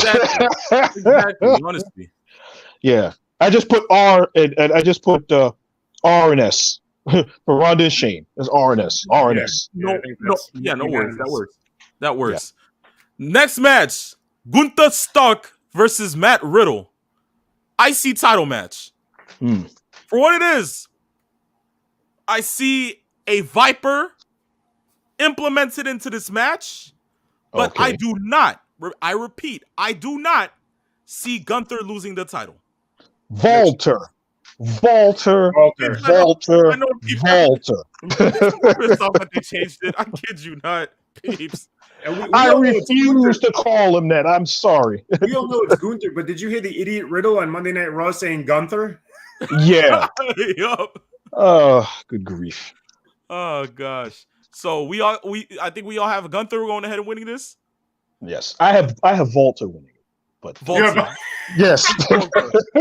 Oh, speaking of which, by the way, this match has happened before in many independent companies, like Evolve for starters. They've wrestled. Yes. Yep. Oh yes. So and for those that I brought this up a couple of months ago, that there's a match between Will Ospreay and Volter that happened in a promotion in England.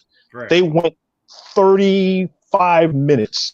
It's must see. You need to see that match. It goes to show. And this was when Walter was like 300 pounds. This is before he had the drastic weight loss. And he was putting on the kinds of matches he's having today that he was doing back then. I think this match happened in I'd like to say 2017, because in that match, Drew McIntyre was doing guest color commentary. This was when he was in between Impact Wrestling and NXT. And he went over there to do color commentary for that match. Oh, they put on a clip. This was like after WCPW. Yeah.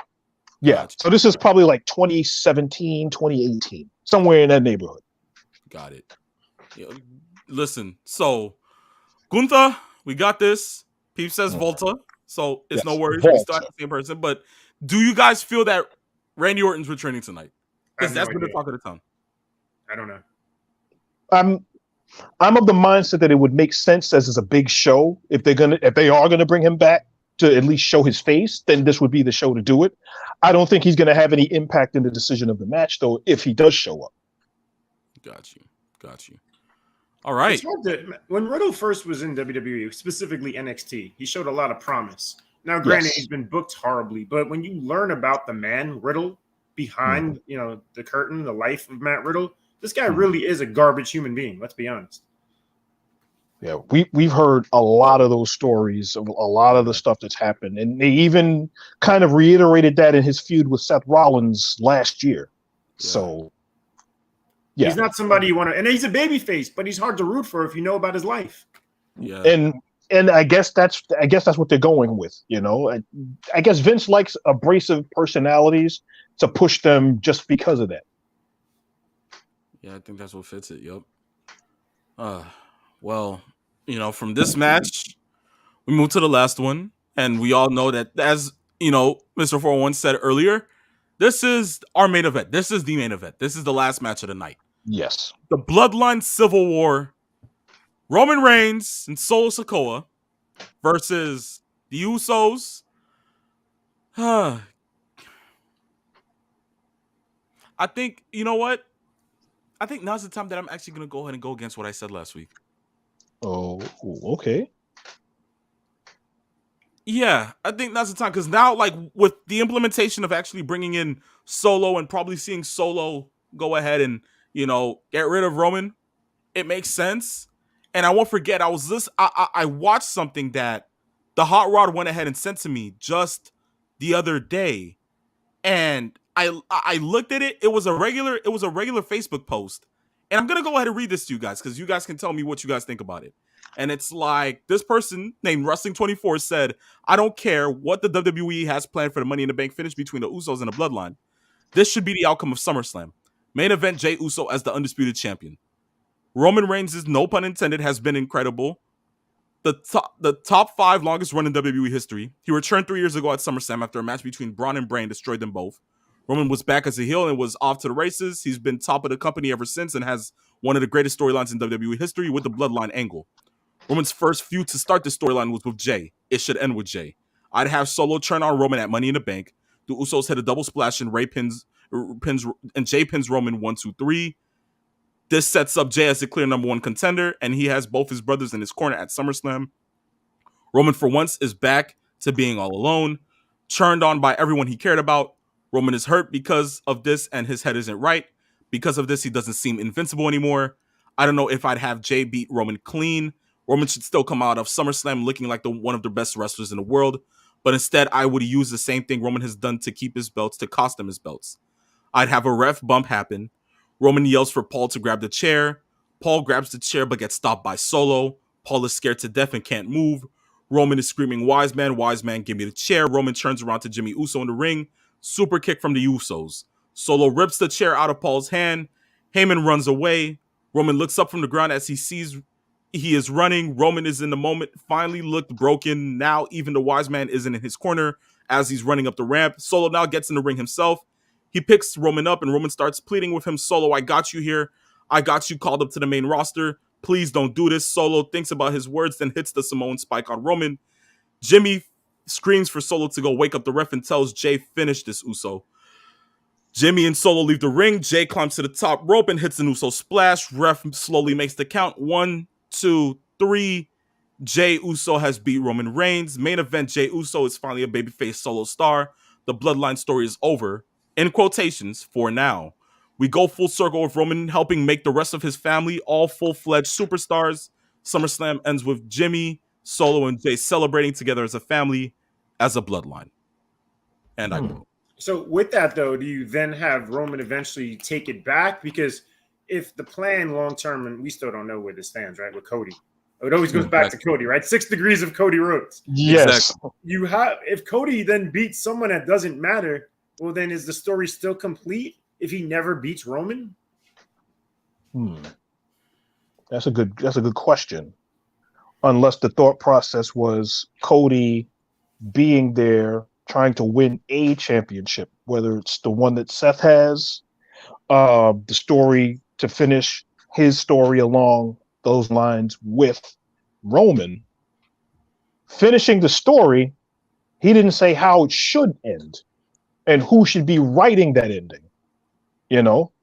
That's kind of the question. That's kind of the abstract nature of this if they develop it in a certain way that is open-ended, where we can see what we're seeing right now.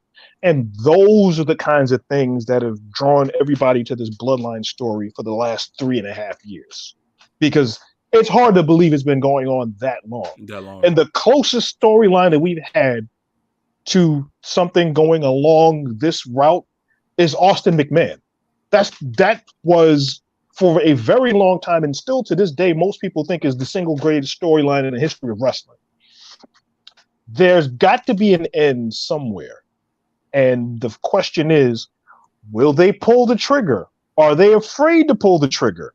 Because even though a story has to end at some point, you can't go with it too long, or then it becomes boring to most people. You stated, Chris, that at some point we haven't heard any of the what chants with Cody, right, but we're starting to hear them with Roman. Correct. Which is letting you know that the fans, although they still love Roman, they want to see what's next.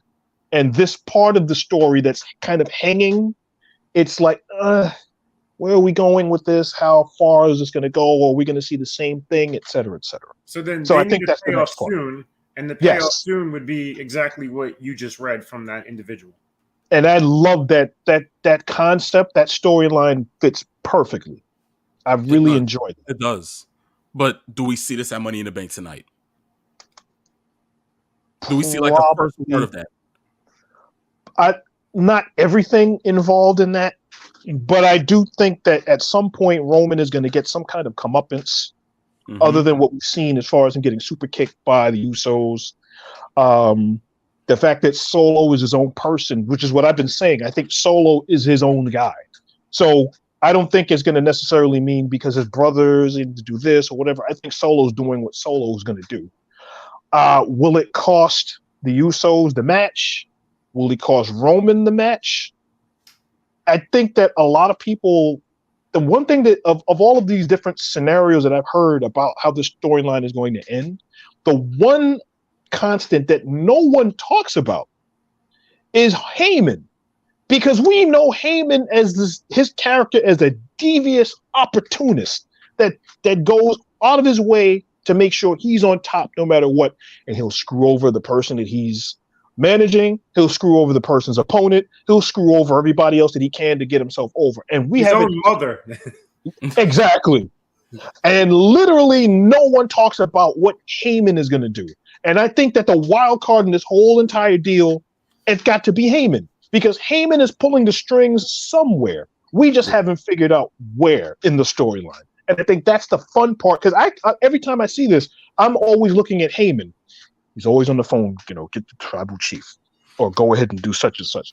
But nobody knows what he's doing, what his ultimate end game is. And Heyman's character has never been a hanger-on. He's a guy that initiates to make sure that he's on top. What are they going to do with Heyman? I think that's the key part of this whole storyline. Well, to end it, I'll say the Usos. I think the Usos are winning this also because I think you need to have, at the end of the show, the feel-good moment. In London, the feel good moment is the Usos winning this match. Yeah. I agree. But I mean, don't forget, Pete. So last time they had a show in the UK, it wasn't a feel good moment because that was the exact time that Solo made his debut That and is true. sucked the That life is out of that whole stadium Yes. by having Drew lose to Roman. So I mean, there is that. But who knows? This can be the second UK premium live event that ends with Solo wreaking havoc within the standards of the bloodline. So that's why I'm saying, okay, Usos for the win. Mr. 401, you say that too. Peep says it as well. All right. Well, ladies and gentlemen, I believe it has fully been locked in by Mr. Peep Snage. Yes, sir. And we fully have our predictions for tonight's Money in the Bank. It starts in exactly an hour on Peacock. We are ready to go, ladies and gentlemen. Most definitely, thank you for going ahead and tuning in for today's show. This marks the end of Saturday afternoon's main event. And of course, we have to go ahead and give a big ups to the one and only Mr. Christopher Morton, Mr. 411 for going today. Yes. A little Larry Sabisco.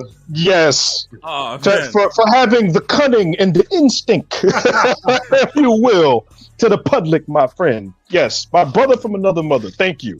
I can't. Nice thank you, man. Thank you. It was perfect. I can't wait to go ahead and see you up here again.